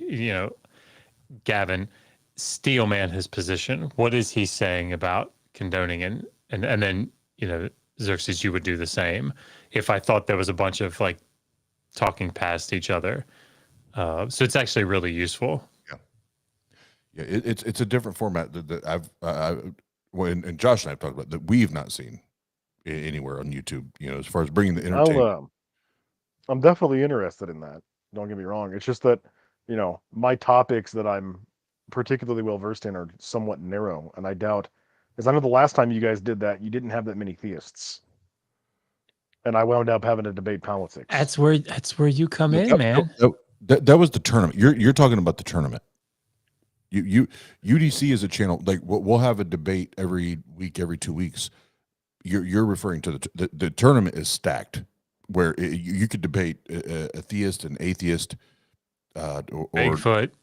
yeah, but the tournament is no holds barred, but the actual like week or month to month debates are you can select a interlocutor, or or they select you and bring them to the table and say, this is the topic we want to debate, and we line it up, right? But the tournament is that's old school UFC, no holds barred. But yeah, I'd love to have you on there, man. But we can talk about that later. No doubt. So do we move forward to praise? Yeah. So we just play right here because this is the last part of the debate. That's right. My bad. Yeah. Right. My bad. Again, asking Oz to multitask is a bitch. As well, I wouldn't bother insulting their intelligence by entertaining this issue further. Your turn, Gavin. Okay, so it's right the here. word is not ebed, it's pronounced eved. So I think you were pronounce that being way less than either. honest when you said you could understand or read Greek. Okay, right there. Okay, so he corrects my pronunciation of the Hebrew word eved, and then mispronounces it himself during the correction, and then uses that as a springboard to accuse me of being dishonest when I said that I can read Koine Greek. All right. Now keep in mind, even if this was a Greek word, which it's not, it's a Hebrew word, like my ability to read the language does not necessarily translate to an ability to properly pronounce the words. Right. Like, for instance, I can fluently speak Spanish and understand it, but I have some trouble reading the language because I'm not all that familiar with the grammatical correctness of Spanish. It's not a language that I read very commonly. I speak it very frequently. I have friends that I talk to in Spanish, but I don't get a lot of use in reading it. There is nobody in the world that fluently speaks Koine Greek, so obviously I'm not going to get a whole lot of practice using Greek consistently and pronouncing the words consistently. And then there's also the accent thing. But ultimately, I can't really speak Greek because I mispronounced a Hebrew word, is his point here. But Xerxes, do you or Josh or the rest of you, God-hating, sin-loving, heathen atheists, do you know anything? Do you actually know anything? No, I'm kidding. Is there another timestamp? Or I'm eager to get to praise that I am that I'm not, because he's a bitch. We can get there. Like the end of this debate is just, hey, are we done? I'm gonna get out of here. Oh yeah, you can rage quit. And then Gavin, so this is my channel. I assume that you're watching this on. On the original channel, which is boot the door and shout through the crack. This stream lasted for 4.5 hours, and I was gone after an hour and 30 minutes. And Gavin was just up on stage, fighting with people that were my fans, basically, because he's an idiot. And, complaining about me rage quitting the debate that was over. So the next video is the Praise I Am video, which is also on my channel. So that one's only an hour long, so it shouldn't take us as long to get through that one. I don't have that many notes on that one because it's mostly just him insulting me. There's not a whole lot of substance. No way. Yeah. No fucking way. Praise just insulting people? And there aren't opening statements in that one, are there? Just goes. It's just a straight dialogue. But Gavin, or not Gavin, I apologize for that intensely. Josh, before we go, I had a debate recently over slavery, and I've heard this argument come up before, but I just wanted to hear your thoughts on it. A lot of Christians will argue that because Deuteronomy and Leviticus explicitly tell Hebrews not to oppress the foreign aliens living in their land, that this outright prohibits slavery. If you read this within the context, it's obviously the case that, if you have free residents living among you who are aliens, you're not allowed to oppress them. But the moment they become slaves, the rules change, right? Yeah. So how, either the Bible is just outright contradicting itself here, or they're misinterpreting this passage. Yeah, I mean, I deal with this a little bit in the book, and I'll deal with it in greater depth, specifically for this reason in the second edition. But yeah, I mean, in the ancient Near East, it was sort of a trope that you care for the foreigner, you care for the underprivileged, the weak, the orphan, the widow. These are sort of, again, they're sort of tropes, and kings all talk about how they do them. But as you say, someone who is a tenant farmer, like a toshav, or someone who is like a resident alien, like a ger, these are people that, generally speaking, the law is focused on. But yeah, I mean, it's they did not consider it oppression to take slaves, right? That's presentism, right? And so, yeah, by protecting the foreigner in no way negates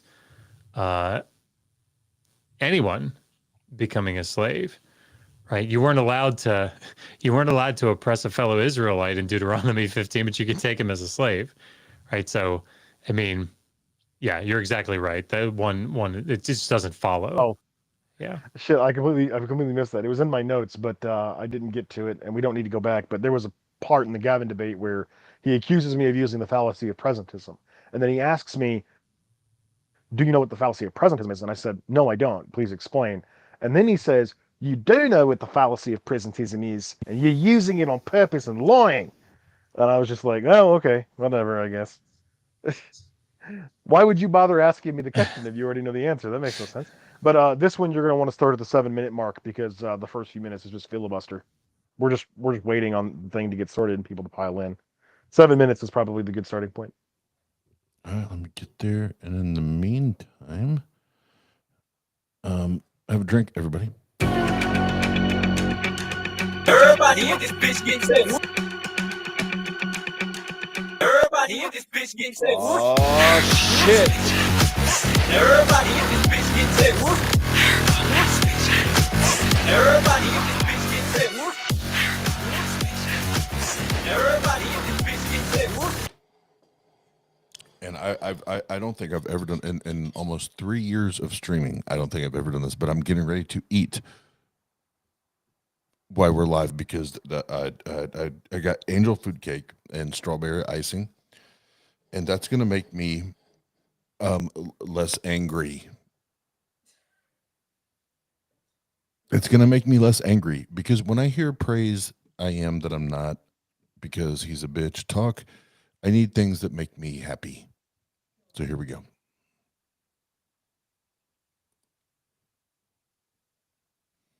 And I should probably unmute. Foreigner or alien or something. The praise is the aliens residing with you. Okay, aliens residing with you. Do you see that in verse 45? Yes or no? I gotta go back to the verse. I don't know if it's in verse 45 exactly. Let me go and look at this real quick, because I went to my second verse that I was going to use. So yeah. 44. 44. Yeah. Yeah. So 45 says, and this is the direct quote: "You may also acquire them from the sons of the foreign residents whom reside among you, and from their families who are with you, whom they will have produced in your land." That's the exact phrasing, word for word. Now, do you see that very same phraseology in verse 47? That was okay. Let's go here. Now, if the means of a stranger or of a foreign resident with you becomes sufficient, and a countryman of yours becomes poor in relation to him, and sells himself to a stranger who is residing with you, or to the descendants of the stranger's family, then he shall have redemption right after he has been sold. Yeah, but this is referring to Hebrew slaves, not the Gentiles, as is. No, hold on. No, that's false. The Toshavim. So this is, I guess you probably need to get into Hebrew. The people we're talking about. No. Quote. The Toshavim are not Israelites. They're no. not. If a means of a stranger or a foreign resident with you becomes sufficient, and a countryman of yours becomes poor in relation to him, and sells himself to a stranger who is residing with you, or to the descendants of the stranger's family, then he shall have redemption right after he has been sold. So if an Israelite sells him... Hold on. Did you know what you just read? I'm not done. If an Israelite sells... Oh, shalom. Oh, shalom. Assalamu my bacon.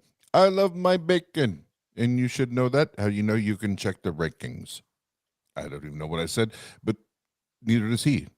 Praise has no idea what he's saying when he says the nonsense that he says. So far, Dr. Josh, where are we at with praise? I already feel like he's burying himself. Yeah, so I want to say, just maybe as a general rule, and I've said that, like, this isn't anything I haven't said to praise before, and that is that it's a really great and commendable thing, and I mean that, to go to the original languages, right? To use these resources that we have available to us today. That's a great, great thing.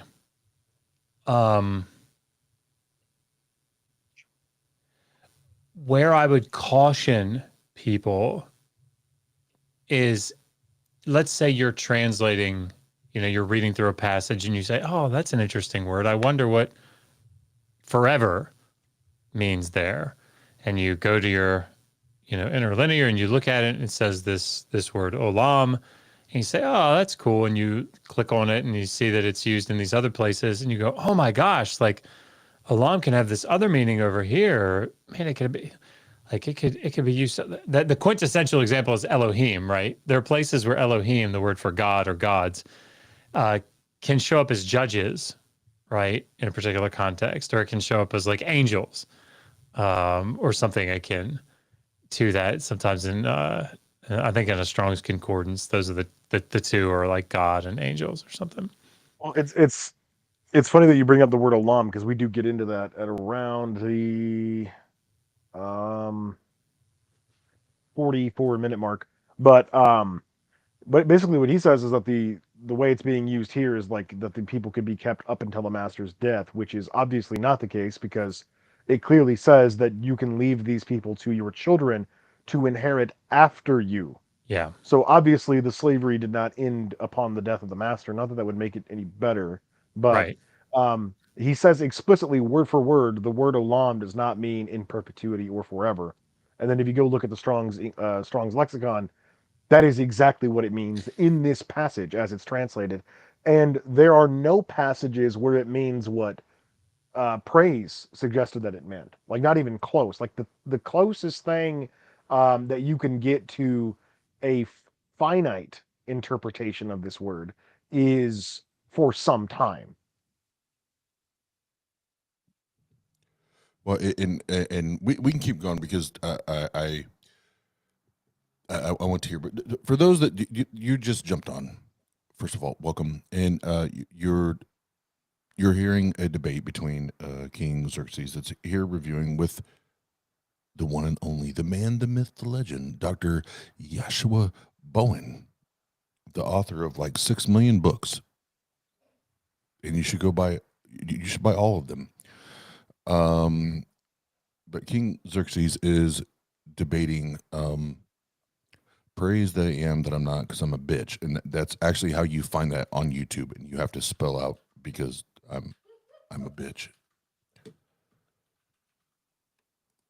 Sells himself to an alien or a foreign resident in Israel, he has redemption rights. If an alien or foreign resident is sold as slaves or bought as a slave by a Hebrew, he does not have redemption rights. So let me ask the question again. Do you see the local foreigners in verse 47, yes or no? Yeah. It's in verse 45 too. But actually, in the King James, I think this is a better translation than when you're bringing it up. It actually says they can wax rich. And not only that, they can have indentured King James is one of the worst between translations. Israel and the Toshavim there. So it's sort of a co-business partnership. So what did God? Can you before we go further? Before we go any further. They're debunked. You just got shit on. Okay, don't play this game. Andrew, mute him if he keeps insulting. Down the toilet, nice no, and slow. Stop. I want. Just really quick, I have to ask. Xerxes, is that the same Andrew that's like popular on what's the treehouse Clubhouse? Is that the same motherfucker? This is on Clubhouse. This is Clubhouse that we're looking at right now. Oh, I couldn't tell because I'm usually on my phone, so I have no idea. So this looks totally. This is the computer version of Clubhouse. It's called Club Deck. Oh, see, that's why I'm lost. Okay, so it is the same person. Okay, proceed. Yep, it is Andrew. And what Praise's point here is that I think what his point is, if I'm being as generous as possible, is that because in verse 45 it says that the Toshavim were the ones that were allowed to be taken as slaves and kept known as property. But then it also says in verse 47 that Toshavim could be like rich and wealthy as well and own slaves. So if I'm being as generous as possible, what he is trying to argue here is that he thinks that I think the word Toshavim means slave, or that all Toshavims were slave, which is not my point at all, not even remotely close. But that's the only thing I can suspect that he's trying to argue here, is that he's contending with my position, quote unquote, that all Toshavim were slaves, which is not my position at all, nor did I ever even try to argue that, but that is what he thinks he's arguing against here by bringing up verse 47, which doesn't repudiate my point at all. In fact, it just kind of reinforces it. That's because Praise is a dumbass. I want him to provide a single verse where it says that the Gentile slaves can be indentured servants. Gentile slave. No, this doesn't refer to Gentile slaves. This refers to Gentiles owning. Is a Gentile. Oh my goodness. Yes. Okay. So a Gentile or Toshav, whatever, in verse 47 can own Hebrews as property, at which point the Hebrew has a right to redemption. They're co-business partners. They can share yes, with each other. This is slavery praise I am. Praise I am. It literally says in the preceding verse. Slavery debunked. Can you shut him up, please? This is why I knew this wasn't going to last very long. So, Dr. Josh, why is that not slavery debunked? So this argument usually gets run, and I'm not exactly sure what he means by it here. I feel like he clarified it later, and I just don't remember what the clarification is. But okay, so the word toshav comes from the Hebrew word yashav, which means to sit or to dwell. So in its noun form, it's just somebody like dwells right somewhere. So they're chilling, right? At its basic form. But the way that it's used in the biblical text is this is someone who is dependent upon like an Israelite household. And the way that it normally gets translated and the way that it normally gets understood is that this is somebody that's like a tenant farmer. So somebody who is, Israelites are the ones that are allowed to own land. And so a toshav is renting out a portion of a field, let's say. And so paying that money to the Israelite to utilize that land and to work it. So in 44 to 46, when it mentions the toshav, it's in this circumstance where you have this tenant farmer dependent upon an Israelite household that can't make its rent, can't pay its debt, whatever.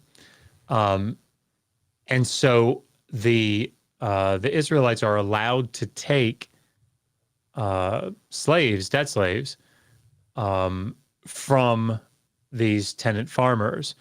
And the purpose of the passage is that these slaves are able to be converted if the circumstances are appropriate for that into chattel slaves, which is why it talks about purchasing them and keeping them for life, passing them on as inheritance. So it's not necessary that they become debt slaves in order to become chattel slaves. I think that is an avenue that's allowed for there.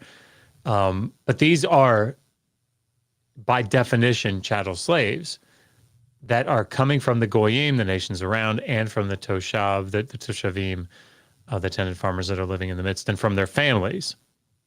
Okay, so that's 44 to 46. So it's answering the question, where do you get slaves from? Because you can't get slaves from Israelites anymore. So then 47 addresses the other circumstance. Leading up to this, you've got what happens if an Israelite sells himself as a slave to another Israelite. They address that. What happens if a foreigner sells himself as a slave to an Israelite? They address that in 44 to 46. Then 47 to 55 is, well, what happens if a foreigner, one of these tenant farmers who's living and working the land, what if they're really successful? They're not a slave. They're a tenant farmer. They haven't fallen into slavery, right? That's not the circumstances being considered here. What happens if they do really, really well, big crop years, whatever, and they start loaning money to the Israelites, and the Israelites fall into debt, and they become slaves to these Toshavim that are living in the land? That's what the law is dealing with. What often happens in this argument, then I'll be quiet, is that they see Toshav in 45, in that 44 to 46 section about foreign slaves. And then they see Toshav in 47 and they say, aha, same person. Therefore, the Toshav in 47 is the slave from 45, and he can become rich. So what kind of slave is that? It's not a real slave, right? So this has to be something other than slavery as we're thinking about it. I don't know that that's the argument that he's making here. He keeps talking about mutual business partners, and it sounds like maybe what he's saying is that there's this group of Toshavim, and as a group, sometimes they sell slaves to Israelites, and sometimes the Israelites sell slaves to them. And there's this mutual partnership. That's not what's being talked about here at all. And Josh, I'm gonna jump in here. Oh, Yeah. okay. So You were going to be much more kind and charitable and gracious to praise that I am not, because he's a bitch, than I am going to ever be. He doesn't have the understanding that you have. He doesn't have the background. He doesn't have the education that you have. So to pretend that he's even thinking about what you're talking about right now, that's crazy talk, bro.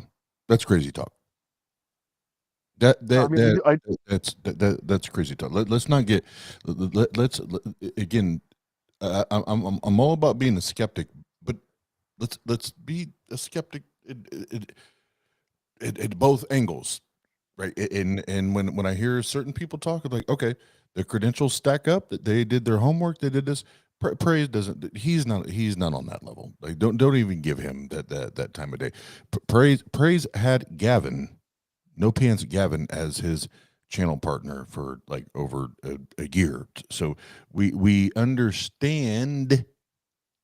We have a good glimpse of his ability to make good decisions, and how to look at evidence. But yeah, what were you gonna say, Xerxes? I'm sorry.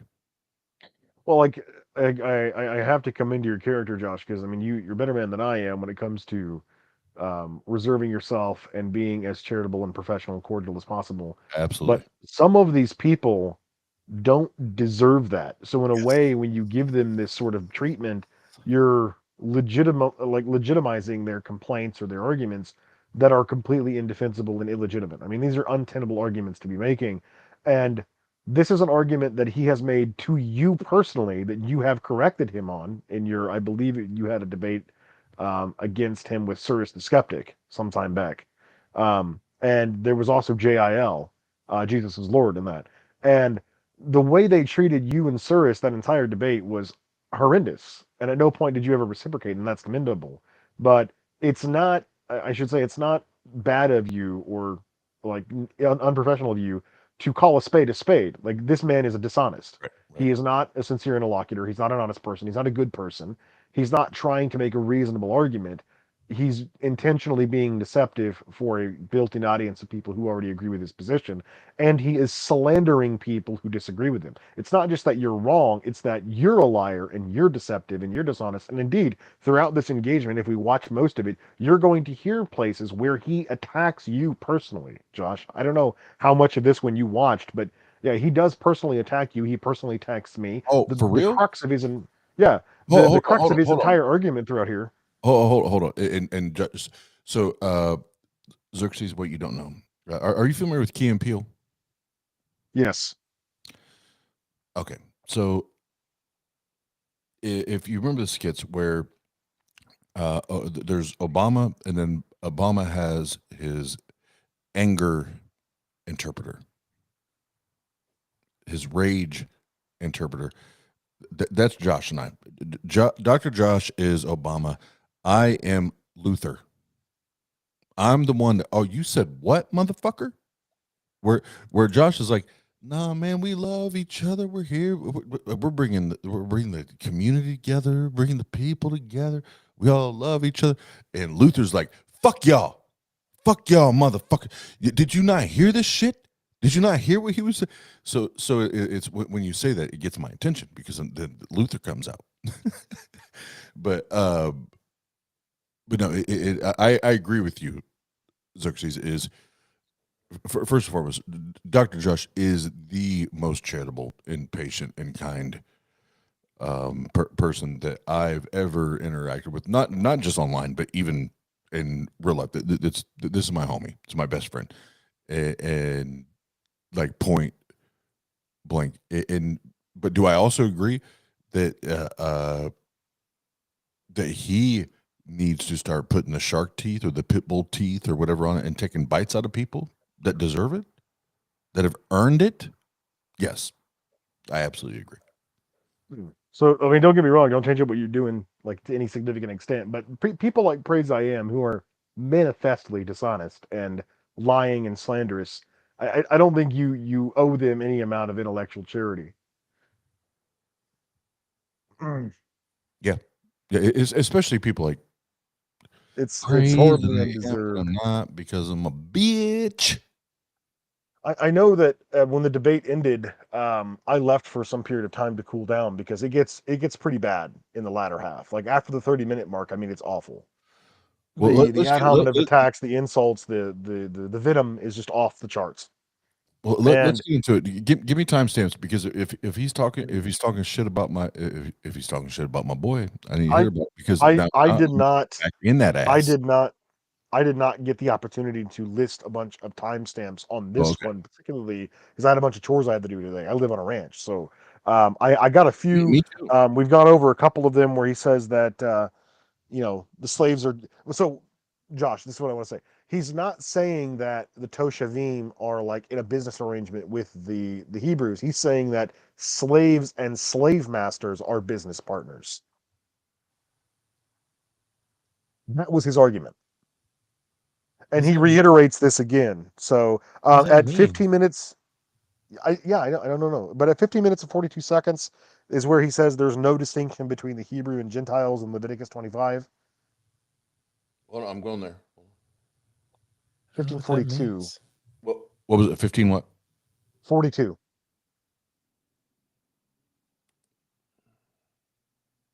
Good there, man. You just let him say it. Now, just respond to what he just actually said. That'd be good.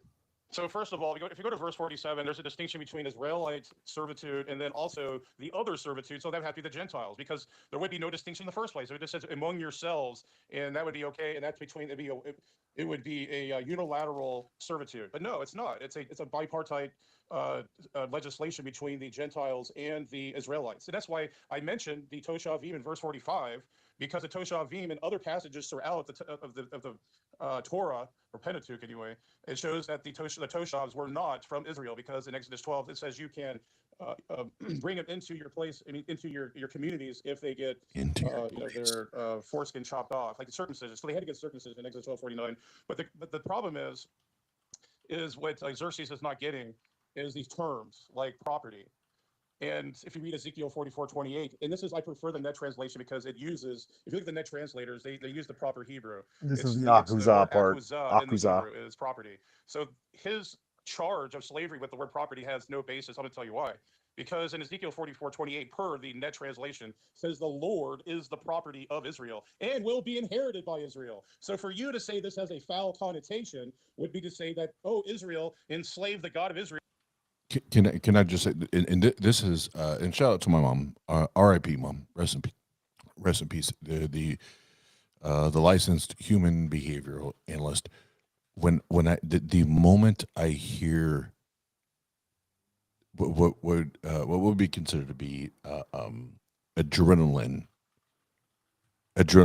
being displayed vocally, I already know you're popping off and you're flexing, and you probably aren't really sure what you're saying, but you understand if you pop off and you flex hard and you project hard, that it's going to be convincing. You may not have evidence for it, and that's exactly what he's doing. That's exactly what Gavin did. Notice that, and I'm not blowing smoke. I'm not blowing smoke. And Jenna, Josh, I don't blow smoke up people's ass. That's not what I do. Notice Xerxes has never one time had to take that approach where it's Rarity, and God said, you know, and they didn't go that far, but both of them like went out of their way to raise their voice or become very aggressive in their cadence and their delivery. And the entire time, Xerxes like, all right, I'm cool as the other side of the pillow, motherfucker. You know, and why? Because you don't, when you're not espousing bullshit, you don't have to flex. Why? Because truth does not fear investigation. Truth does not fear investigation. And Gavin No Pants and praise that I am that I'm not because I'm a bitch, they're terrified. They're terrified. They're terrified of that investigation because they cannot demonstrate it to be true. They cannot provide evidence for their wacky ass beliefs. So I'll say that. Anyone else wants to jump in? If not, I'll play. Go ahead and just let it play. This is where we start fighting over the meaning of Hebrew. Now, at about the 29 to 30 minute mark is where the like heavy slander starts to enter the debate, where he just goes off the fucking wall. Okay, well, I'm here for all of it. You tell me. I also want to be respectful to Dr. Josh. I'm sure Dr. Josh is going to have some commentary on Praise I Am's usage of the word akuzah here, so he might want to listen to this part before he listens to the part about how he's a Satanist trans worshiper. Oh, I forgot about that. God damn it! All right, here we go. Who is omnipotent, omniscient, and omnipresent? I feel like I'm It's not about even to go gangster possible. tonight, Josh. So no, that's inherently false. You can't use the word property there to indicate some type of slavery. And Jen is already looking at Secondly, you. the word olam there, it's not perpetually. The word there is olam. See, you got to get a Hebrew scholar. So I don't think he's even sniffed Xerxes scholar. So I might be wrong. You prove me wrong. That's good. I'll give him more respect. Yeah. But the word olam by Hebrew or Jewish scholars means to the master's death or the jubilee. That is not that's not perpetuality. That is a lie. And yeah, I just debunked it. So there you go. Okay, cool. And let King fully respond, but Praise, I want to say, I think he's more educated than you think, man. So I'd give him a little more. Not on this subject, no. Yeah, I've heard him discuss this subject, and I think he is. But that's fine. But let's see what he does know, and let's let it go back and forth. But go ahead, King. Okay. Right now, what I'm doing is I'm pulling up the Hebrew interlinear translation of the Bible. What is the word you're using or that you're appealing to in the Hebrew lexicon for property praise? Akuzah. Okay, so the word akuzah appears quite a few more times than just Ezekiel. Let's go over a few verses where it appears. Genesis 45:20. Do not concern yourselves with your property, for the best of all the land of Egypt is yours. So the property is referred to as land as well. So for every piece of your property, you are to provide for the redemption of the land. Leviticus 25:24. This is in the same chapter that we're dealing with this issue of slavery. Jaziz the Hagrite was responsible for the flocks. All these were overseers of the property which belonged to King David. So I assume you. Good evening, Jill. All I'm going to say is relax, sit back, and take notes while we take totes of this marijuana smoke. Put you in the choke, gun smoke. Biggie Smalls for mayor, the rap slayer, hooker layer, motherfucker say your prayers. Hail Mary, full of grace. Yeah. You would agree that animals were literally chattel. Are you saying that the flocks of sheep that David owned were not considered chattel? No, I'm gonna debunk that. Okay, hold on. Nope, not done. So this also uses the word akuzah to refer to the property of sheep owned by King David. Job 15:29. He will not become rich, nor will his wealth endure, and his property, akuzah, will not stretch out on the earth. Okay. We even well, I'm not going to read anything from the New Testament because that's all in Greek. But going further, we can read again also in Ezekiel. It says in property, quote, Ezekiel 48:22, and exclusive of the property of the Levites and the property of the city, which are in the middle of that which belongs to the prince. So this word akuzah refers to chattel property. It refers to the property of livestock, the property of land, the property of people. Nope. Yeah, you done? Well, he's just saying no. Can you provide me a translation of the Hebrew wherein the word akuzah is not used as the word property in those passages? No, what you have to do, again, you're just appealing to a lexiconical understanding. It's a lexical fallacy. Let me explain. No, the word achuzah has several different meanings. Did you know the Hebrew word is, we call it polysemous? Are you aware of that, King Xerxes, yes or no? No. Oh, so you didn't know that the Hebrew language is actually it can have several different definitions under one word because it's a dead language. Our language continues and evolves. We have numerous different words for each thing. So we have a more evolved language. They had a dead language. So sometimes a word can mean several different things. And I have scholarship right in front of me. I can just read it off to you and to show you that you know what the hell you're talking about. You want me to do that? I'm convinced that you can find anything on the internet that says you're right, no matter how factually wrong you are on the issue. Using scholarship, like I guess scholarships are. Well, I mean, I can use scholarship too. You'll just dismiss it because you don't agree with the scholar. Go ahead and bring this. I would love to hear your. Go ahead and give me your scholars. I want you to slide them for me. Okay. Let's see. I'm gonna avoid Josh Bowen because I know that you hate him, so we're just gonna go with other ones. But actually, no. Give me a citation though of something reading from their source. Just don't say, oh, Billy Bob Joe Thornton. Hold on. I actually love that. That was a great plug. That was a great plug because people are like, oh, hold on. He hates someone? Who does he hate? Who does he hate? Oh, he hates the guy that wrote this book. Yeah. I don't know if you're familiar with Dr. Robert Cargill, Dr. Josh, but I bring him up in this passage, in this debate as well. This guy, he's a biblical archaeologist. Your fields are not exactly the same. He's a biblical archaeologist. He works for the University of Iowa. Okay. This sounds praise I am that I'm not because you're a bitch. Doctor, so let's start here. Learn to read Ancient Sumerian. You can buy that on Amazon. Where's your book? Praise I am that I'm not because I'm a bitch. Oh, that's not on there. Then there's another book. Does the Old Testament what's that say? What's that say? Did the Old Testament endorse slavery by Dr. Joshua Bowen? We're getting a groove here. We're getting a groove here. We're getting in a groove here. And then what's this? What's this? What's this? Learning to pray in a dead language. But I feel like there's a trend happening right now. Praise that I am that I'm not because you're a bitch. But here's here's the home run and the grand slam. Here's the home run and the grand slam. Is we also have what babe? What's this? The Atheist Handbook to the Old Testament, Volume 1. Where can we buy that, everyone? Amazon. But hold on. Here's the Mike Tice. Quite nice, like Mike Tice on Fight Night. Here's the knockout punch. We have the what's that say, babe? The Atheist Handbook to the Old Testament, Volume what? Volume 2. And where else can you buy that? Oh, on Amazon as well. So you have all the resources. Praise I am that I'm not because you're a bitch. You have all the resources. Next. Thank you, Oz. That was very kind. Oh, I got you, bro. It's yes to endorse your things, but these Christians, these apologists, trying to act like they don't have resources. Get the fuck out of here. All right, Xerxes, where do we go from here?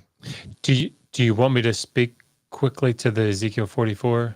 Oh, get it. Absolutely. Just so everybody knows, I know we've talked about it before, but I just don't remember when.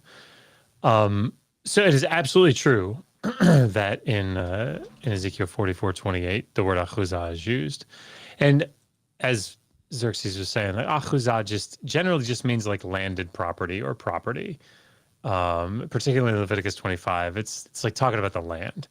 And it's like the whole point of the Jubilee is that if somebody sells part of the land or all of their land, that at the Jubilee, it goes back to its original owner because the land is owned by Yahweh and it's it can't be sold permanently.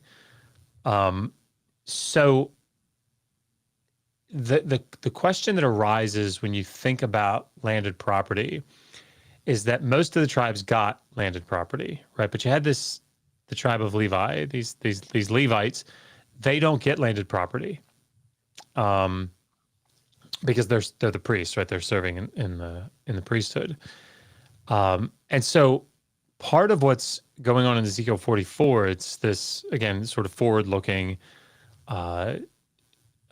section of the text talking about the temple and like establishing it anew, those sorts of things. And so I'll just read this section here in English, starting in 44:28. So he's talking about the priests and leading up to this and how they're supposed to offer sacrifices and all this stuff. I am to be the only inheritance the priests have, says Yahweh. You are to give them no possession in Israel. I will be their possession. They will eat the grain offerings, the sin offerings, and the guilt offerings. And everything in Israel devoted to the Lord will belong to them. The best of all the first fruits and of all your special gifts will belong to the priests. You are to give them the first portion of your ground meal, so that a blessing may rest on your household. The priests must not eat anything, whether bird or animal, found dead or torn by wild animals. So that the question that's being addressed here is, wait a second, Levites are like, hey, we don't get land. How are we going to eat? Like, how are we going to, if we can't go out and like till and reap and all these things, or sow and reap?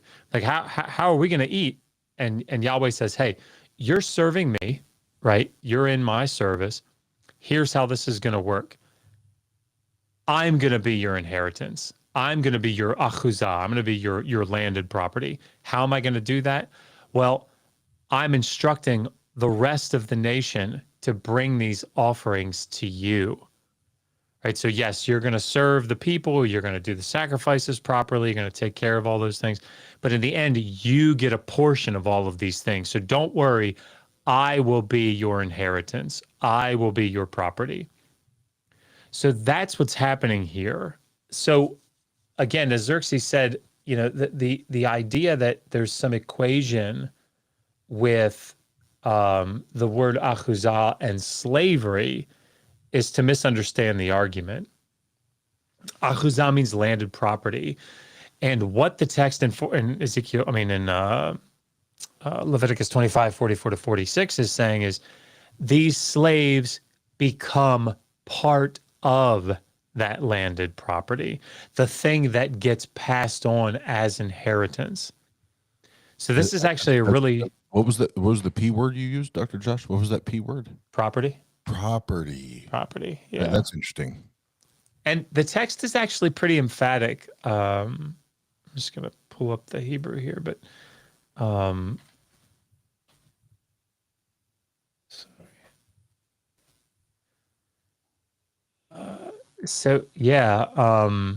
like it emphasizes, it fronts the male and female slaves from the nations around you. So where is it here? Which are born in your land, and they will be for you as inherited property. And you'll pass them down to your children after you, like as a possession, which is achuzah again. La'olam, forever. They will serve you. But as for your brothers, the children of Israel, you will not like tread them down, like rule over them with violence. So yeah, the text is pretty clear here that these are part of the inherited property. I'll shut up, but these are part of the inherited property. And that passage in Ezekiel 44, again, it's very clever. It's very, very clever. But I don't think the argument falls short, because that's not what the text is saying. Did that make sense? No, absolutely. And I want to then again, because I just earned my doctorate like 2 weeks ago, if you guys didn't know. I want to follow up with this and some New Testament observations. And that is, What did you get your doctorate in, Oz? what's that? What'd you get your doctorate on? What was it, Dr. Josh? It was streetology. Something awesome. I can tell you that much. Streetology and my we played this one kind of close to the vest, because I don't want to tip, I don't want to give too much away about, and personal information. My thesis has been embargoed. That is correct. And it's important to remember. It's been embargoed. Your dissertation. Come on. My bad. Because it doesn't prove a point. That's the big thing. I realized that this is tongue in cheek. So, yeah, go ahead, Dr. Oz. But I do want to say really quickly that his argument is basically that because this one passage in Ezekiel uses the word achuzah in a explicitly literal translation, therefore all other passages which use the word achuzah are also non-literal, or at the very least, the passage that cause him moral quandaries. See, what had happened was, no,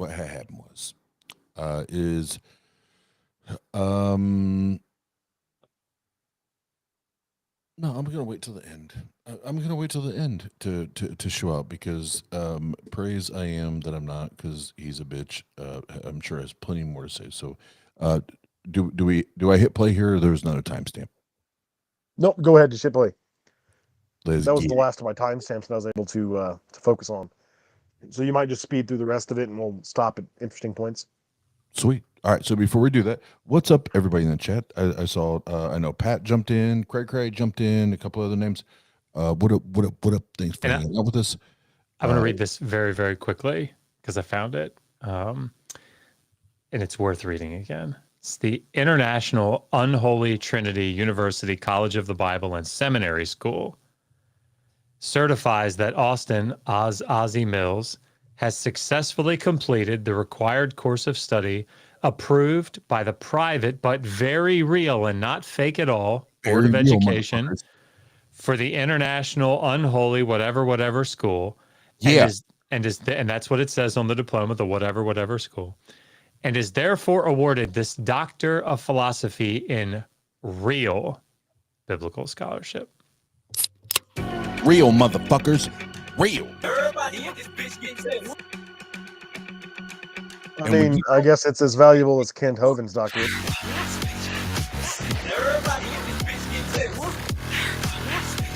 When you come from the streets, like I come from the streets, real knows real. The streets? Bitches. Yeah. So congratulations, Oz. I guess you are as educated now as Kent Hovind. Thank you. And fuck you at the same time. Well, are you gonna start putting doctor in front of your name on everything? Why not? They do. The Christians do. Well, Josh, you would be in a better. You will be more able to explain to Xerxes how we got here when we talk about Braxy and Mr. Pritchett. And keep it brief. You're way better. I'm sure we'll have some fun after the stream. But it reminds me of, because my dad bought some land in England for a couple $100, and now he's a titled lord, and he has put that on all of his documents. His driver's license has lord on it, and his work documents all have lord on it. So he is officially Lord King Xerxes' father. I'm not gonna say his name. I'm not gonna lie. My full-time job, like outside of YouTube and DJing and everything, like my full-time gig is at a comedy club, and I bartend. And it went from Oz to now they're required to address me as Dr. Oz. I found it. This is the beginning of someone's dissertation. Hello, my name is Kent Hovind. I am a creation science evangelist. I live in Pensacola, Florida. I have been a high school teacher, a science teacher, since 1976. I've been very active in the creation evolution controversy for quite some time. Okay, as an evangelist, God has given me the opportunity to preach and teach. Okay, the wonderful story of his marvelous creation over 400 times each year to the churches, schools, public and private, parent groups, youth groups, on the radio, and in university debates. Okay, they always give me water for the otters. So it is my burning desire to help Christians get back to a simple faith in God's word. Satan's method has always been to instill doubt in God's word. The first sentence that came from Satan, that is recorded for us in the Bible, is, yea, hath God said. Okay, maybe it evolved.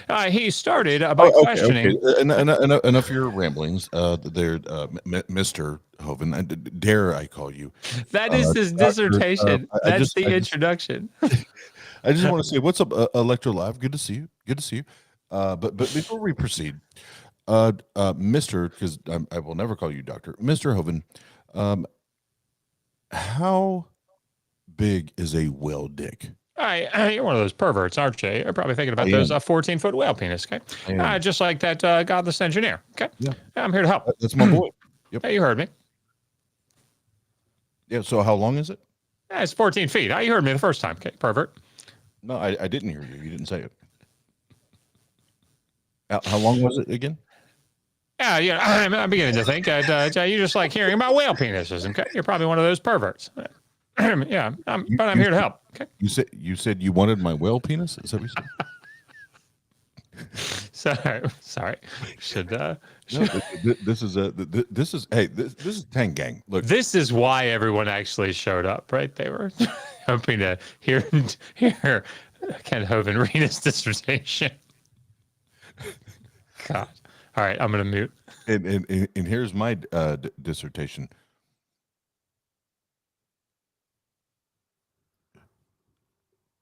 Trinity Radio is dog shit. Trinity Radio is dog shit. And I just copy and pasted that shit for like 5 pages. I just copy and pasted it over and over and over again.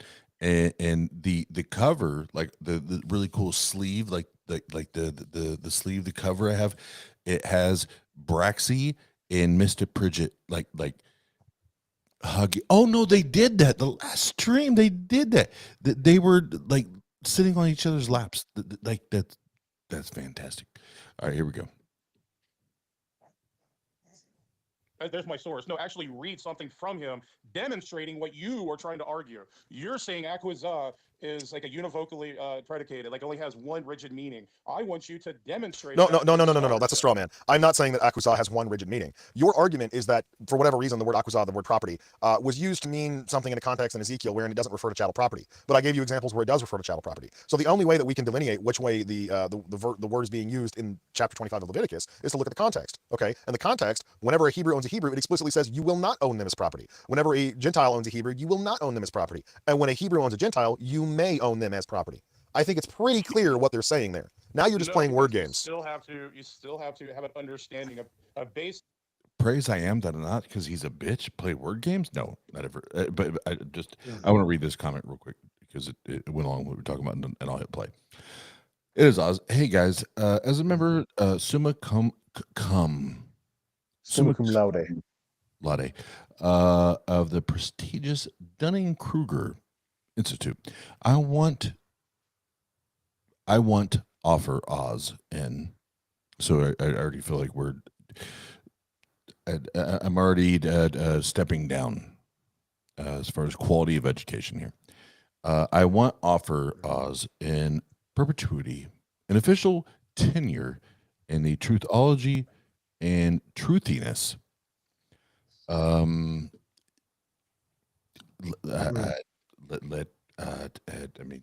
the church say amen, I guess. Hallelujah. Background understanding of acquisa. So let me just say a couple things. You can respond to it. I'll let you have your time. Let me just say these things. And you can respond to it. First of all, when there's actual property of like an animal, livestock, it would be returned back to the Baal. Not just, it's not a master. It's not a Adonai. It was a Baal. Adonai? How about Adonai? Back right, to Dr. the Baal. Drush? So you have to demonstrate, where is Baal used anywhere in Leviticus 25? Hold on. So the onus is on you to demonstrate. See, and this, I'm sorry, this is Okay, where so Wait, hold on, Oz. He pivots the argument here. So first we were talking about what it means for a thing to be property, and now he's switching to the title that a property owner receives. So like the owner of livestock, for instance, would be considered a Baal, but the owner of a slave is considered an Adonai or a Dominus. I mean, this isn't an argument that you want to make because a husband is called a Baal of his wife. So it's not really an argument he wants to be making, I don't think. Because then under that logic, you know, the wife is in a bad spot. Anyway. And everything. Yeah, if I'd have known that, I would have happily brought it up, but I didn't know that. This is the sort of stuff, though, that unfortunately, it's really tough to. It's sort of a mix between this sort of shotgun approach, along with throw everything up against the wall and see what sticks. Yeah, it's tough to come prepared for all of that stuff. Just is. I think you did very well. Well, yeah. Oh, Xerxes, you did with Gavin and praise that I am not because he's a bitch. You came in like guns blazing, and you would think that at this point, praise that I'm not because he's a bitch would come into this being more well prepared, and all of a sudden, sorry, I have to pause. The other third of the unholy trinity has arrived. We have Dr. Kill. We have Dr. Yashua Bowen. And we have Dr. Motherfucking Oz in the building. Bitches. Everybody in this bitch getting set. Everybody in this bitch getting set. All right, let's get back to the video. Well, you know, I actually have a gunsmithing certificate, so does that technically make me a doctor of guns? Absolutely, bro. Look, these Christian apologists, they slap a doctor in front of their name, and like one of them, and I'm not playing right now. I'm not playing. One of them, they slap a doctor, or the doctor, label or tag in front of their name, and here's what they studied and received a quote unquote doctorate in is, I learned how to format and create a sermon, a Sunday morning sermon. Yeah. Well, the more annoying thing is when they actually have like scientific doctorates in some actual empirical field, but then what they talk about in relation to Christian theology and apologetics is not their expertise. Like a premier example of this is Dr. Stephen Meyer, who has a doctorate in philosophy of science, not an actual scientific degree, philosophy of science. And his main shtick is arguing against evolution for the Discovery Institute. Dr. David Berlinski, who is a mathematician, and he argues against evolution. Dr. David Gerlinter, who is a doctorate in computer science and argues against evolution. Same thing with Jeffrey Tompkins, James Tour. Like they actually have, like Jeffrey Tompkins has like a doctorate in plant sciences or whatever. But his main shtick is arguing against human chromosome 2 being evidence of common ancestry with chimpanzees. Right. So these people, like they actually have scientific degrees, but they don't ever argue within their scientific degree. There's another one. What's his name? Jason Lyle. He's a doctorate in astrophysics, I believe, but his main area of expertise is star rotation, and he commentates on the Big Bang. That's his whole shtick as a creationist. Oh, my favorite is Gary. I'm an ass. I'm at Habermath. And claims to have all the evidence of a crucifixion and resurrection, which in his 5,000-page book, which he has yet to publish. Yeah. Oh, hold on. Let's finish that because Kip just brought some up, and I'll touch on it. I want to point out that 5,000 pages, even if you were to read the entire Bible in jumbo print, would not be 5,000 pages. even in the original, I'm kidding when I said it. But let's hit this. We'll go for a few more minutes. But Kip just brought something up, and once we get through this part of the video, Dr. Josh, if you need to go, or even Xerxes, if you need to go, you can go. If not, you're No, I more don't need to go welcome anywhere. to hang out, because he Kip brought something up, and this Falk motherfucker, I've already been at his neck once. I've already been at his neck once, but let's finish this shit up before I go there. If I can get to the damn play button. So in conclusion, Christian apologists have a tendency to engage in outright charlatanry. Yeah. That, and moreover. Okay, now we're just playing word games again.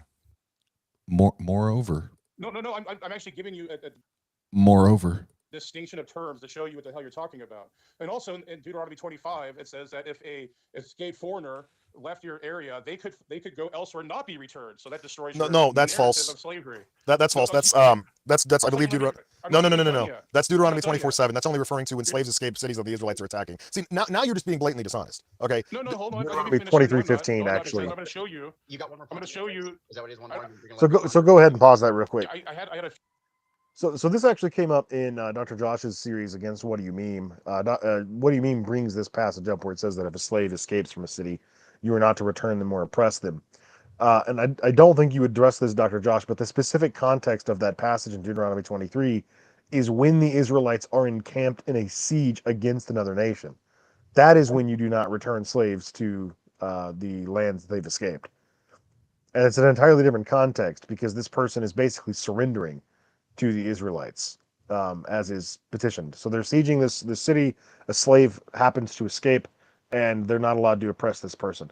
They're also not allowed to oppress anybody else who escapes and surrenders. It continues on to talk about actual residents or even officiates of the city. You can't oppress them either because they're taking this city over and they're conquering it. That's not to say they're not going to make all these people slaves ultimately anyway, because like in Deuteronomy 20, that's what they do. They make them all slaves if they surrender. If they don't surrender, then they kill all the men and make the women and children slaves. So, yeah, Praise I Am is just rambling here.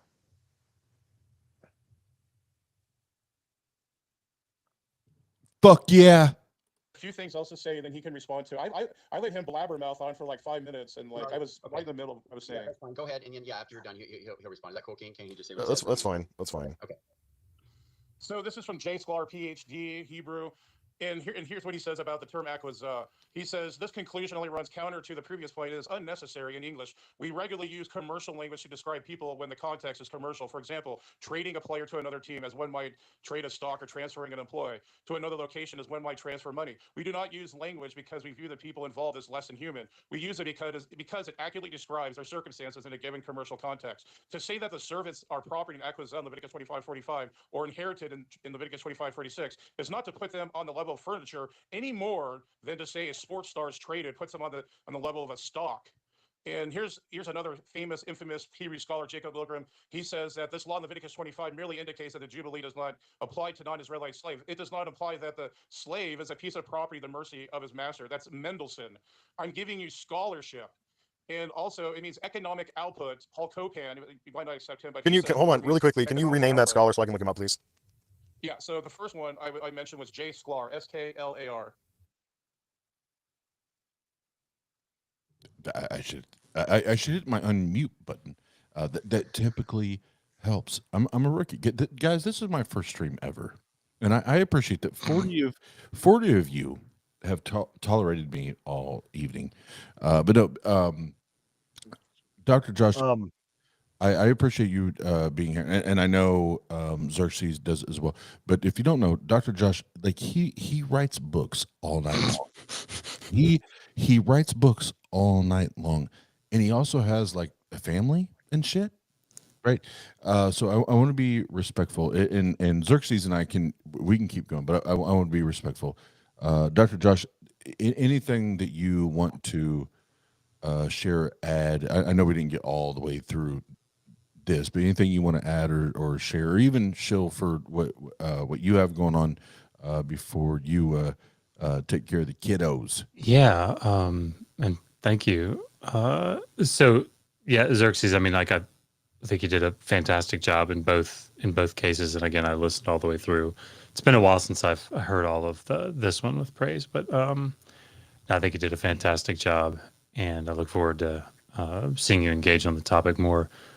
Yeah, it's always a lot of fun to come on. I'm sorry, I feel like I'm just like sitting here falling asleep on you guys. It's okay, buddy. Good, bro. But I do always want to shill and brag about Megan in case anybody doesn't know. Megan was handpicked by Bart Ehrman to be his podcast and YouTube host. And so they've been working together now for several months, but they've got a brand new podcast and YouTube channel called Misquoting Jesus, the Misquoting Jesus podcast. And it's awesome. And yeah, so Megan does, I think, such a phenomenal job. Of course, she's an Assyriologist as well. So anyway, I just want to go check that out because it's Bart Ehrman, right? Obviously, there may be a couple people that may not agree with everything that he says. Not thinking of anyone in particular. Looking at you. No, I'm just kidding. No. But whatever it is that you think, I mean, but like, and I know Oz would say this in a heartbeat, and I'm just messing with you. Like Bart Ehrman, first of all, he's a super, super nice guy. But his contributions to the field of New Testament studies are just amazing. Yeah, so I'm just so proud of her that somebody is as popular and as high ranking. The man, I'm like falling asleep here trying to talk. It just picked her. Anyway, I'm just bragging about Megan now. As you should, and I'll get loud. I'll get loud for a minute to get your attention. Sorry. Because I get it, because that's what I need. I know when I'm like, I need somebody like screaming in my ear. One last question before you dip. Who's most likely, Dr. Josh? Who is most likely to become a mythicist, you or Megan? Yeah, probably me, I guess. Yeah, if boy. I had to pick. Pound it. Yay. I don't think that'll happen, but well, I never thought I'd be an atheist. So this is true. So since we're wrapping up, I am gonna have to go here. But it's been fun hanging out with you guys and talking about this. But just real quick thing I wanted to point out. If you guys ever want to review the last half of this, around the 40-minute mark is where he starts getting like completely out of hand. But the argument he's making there about Al-Qur'an not being referred to as like actual chattel property, it's interesting that he would make that point, considering that if it was just this benign sort of reference to their labor or whatever, why is it explicitly prohibited to treat them this way for the Hebrews?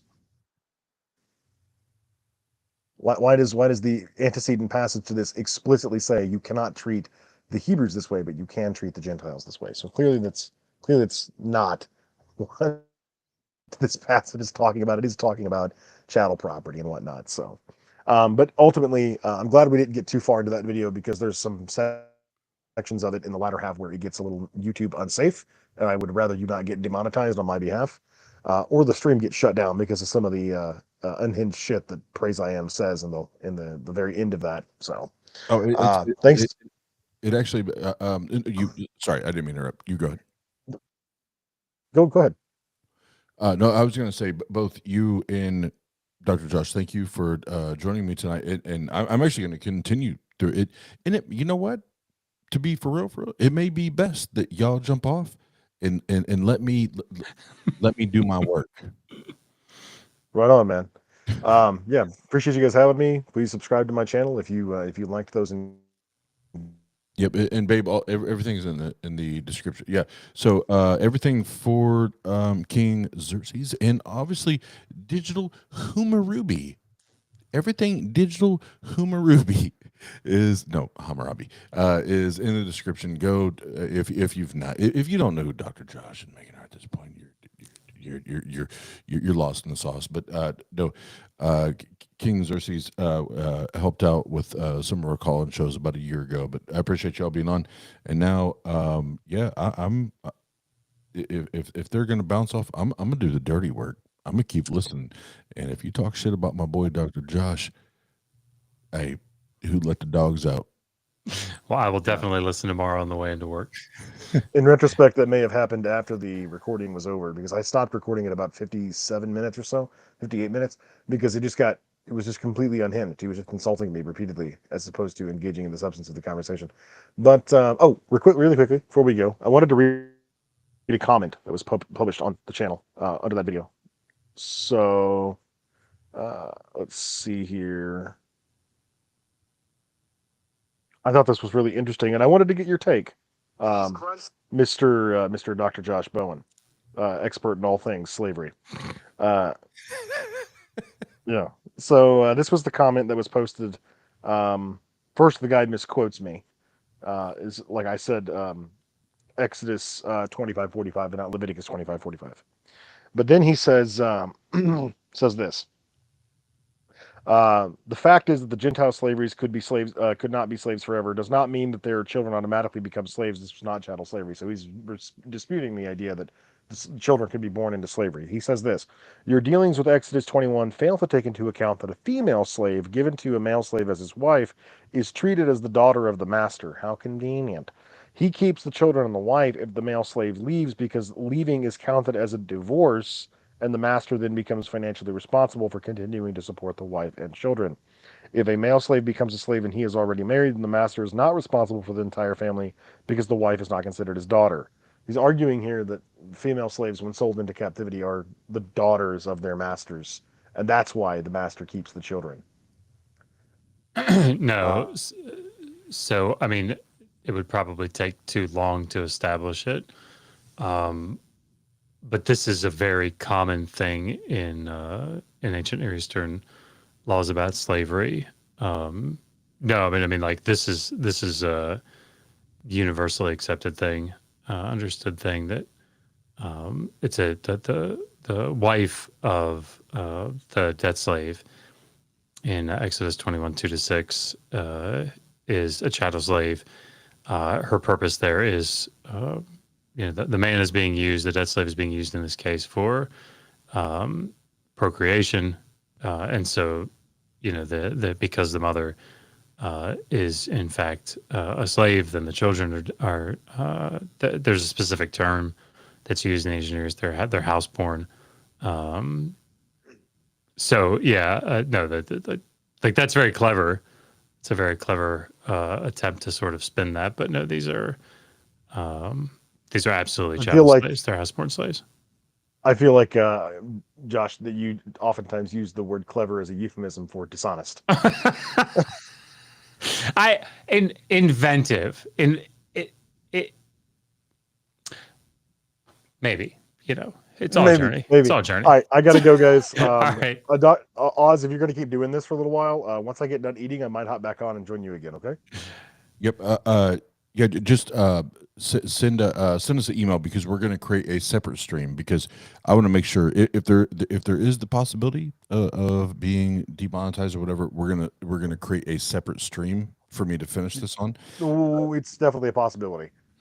Yeah. So if that, because I had something else that happened last night or early morning, whatever. I think these things are going to start to bleed into each other. So I don't want to lose this, and because we've had a great conversation, so we're going to create a separate stream. Absolutely. Going forward. So yeah, if you want to jump in, just hit us up. We'll send you a link. All right. Josh, have a good night, guys. I'm so glad I got to have this interaction with you. I've been waiting me for too. it for It was almost great. a year now, man. Yeah, it's you're like awesome. my idol. I watch a lot of your stuff. So we'll find somebody better for you. It's very awesome to actually get to interact with you for once. Awesome. So thank you for this, and I can't wait to see you on the Myth Vision podcast when we get that set up. But, awesome. I mean, you're gonna have to get in contact with that guy because he didn't respond to my email. I definitely will. Yeah. Yep. Appreciate it, man. All right, I've got to take bounce. care, guys. You guys are awesome. All right. Derek's an asshole.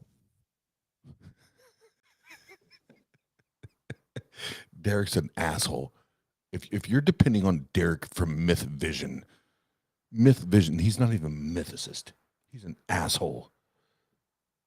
You went to the wrong spot. You went to the wrong spot. No, we're gonna create a new stream.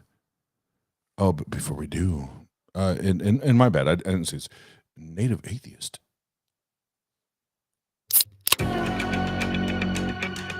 Gary. in this bitch getting set. Everybody. Everybody in this bitch getting set. Everybody in this bitch getting set. Everybody in this bitch getting set. Everybody in this bitch getting set.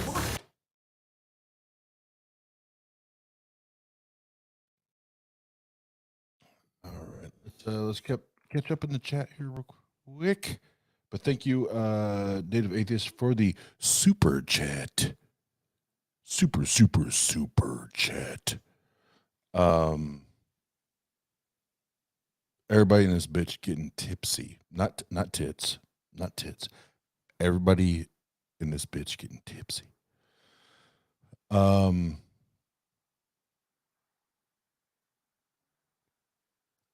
Yeah, we'll have another stream set up here shortly. I will end this because the always beautiful Jenna is working on the thumbnail. What's that? I got you. Hey, do your thing, boo. Do your thing, boo.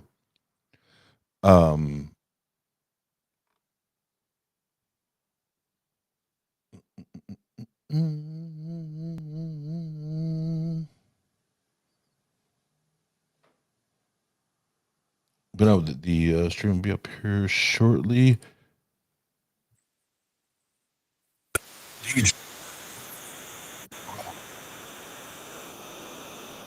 I say wow because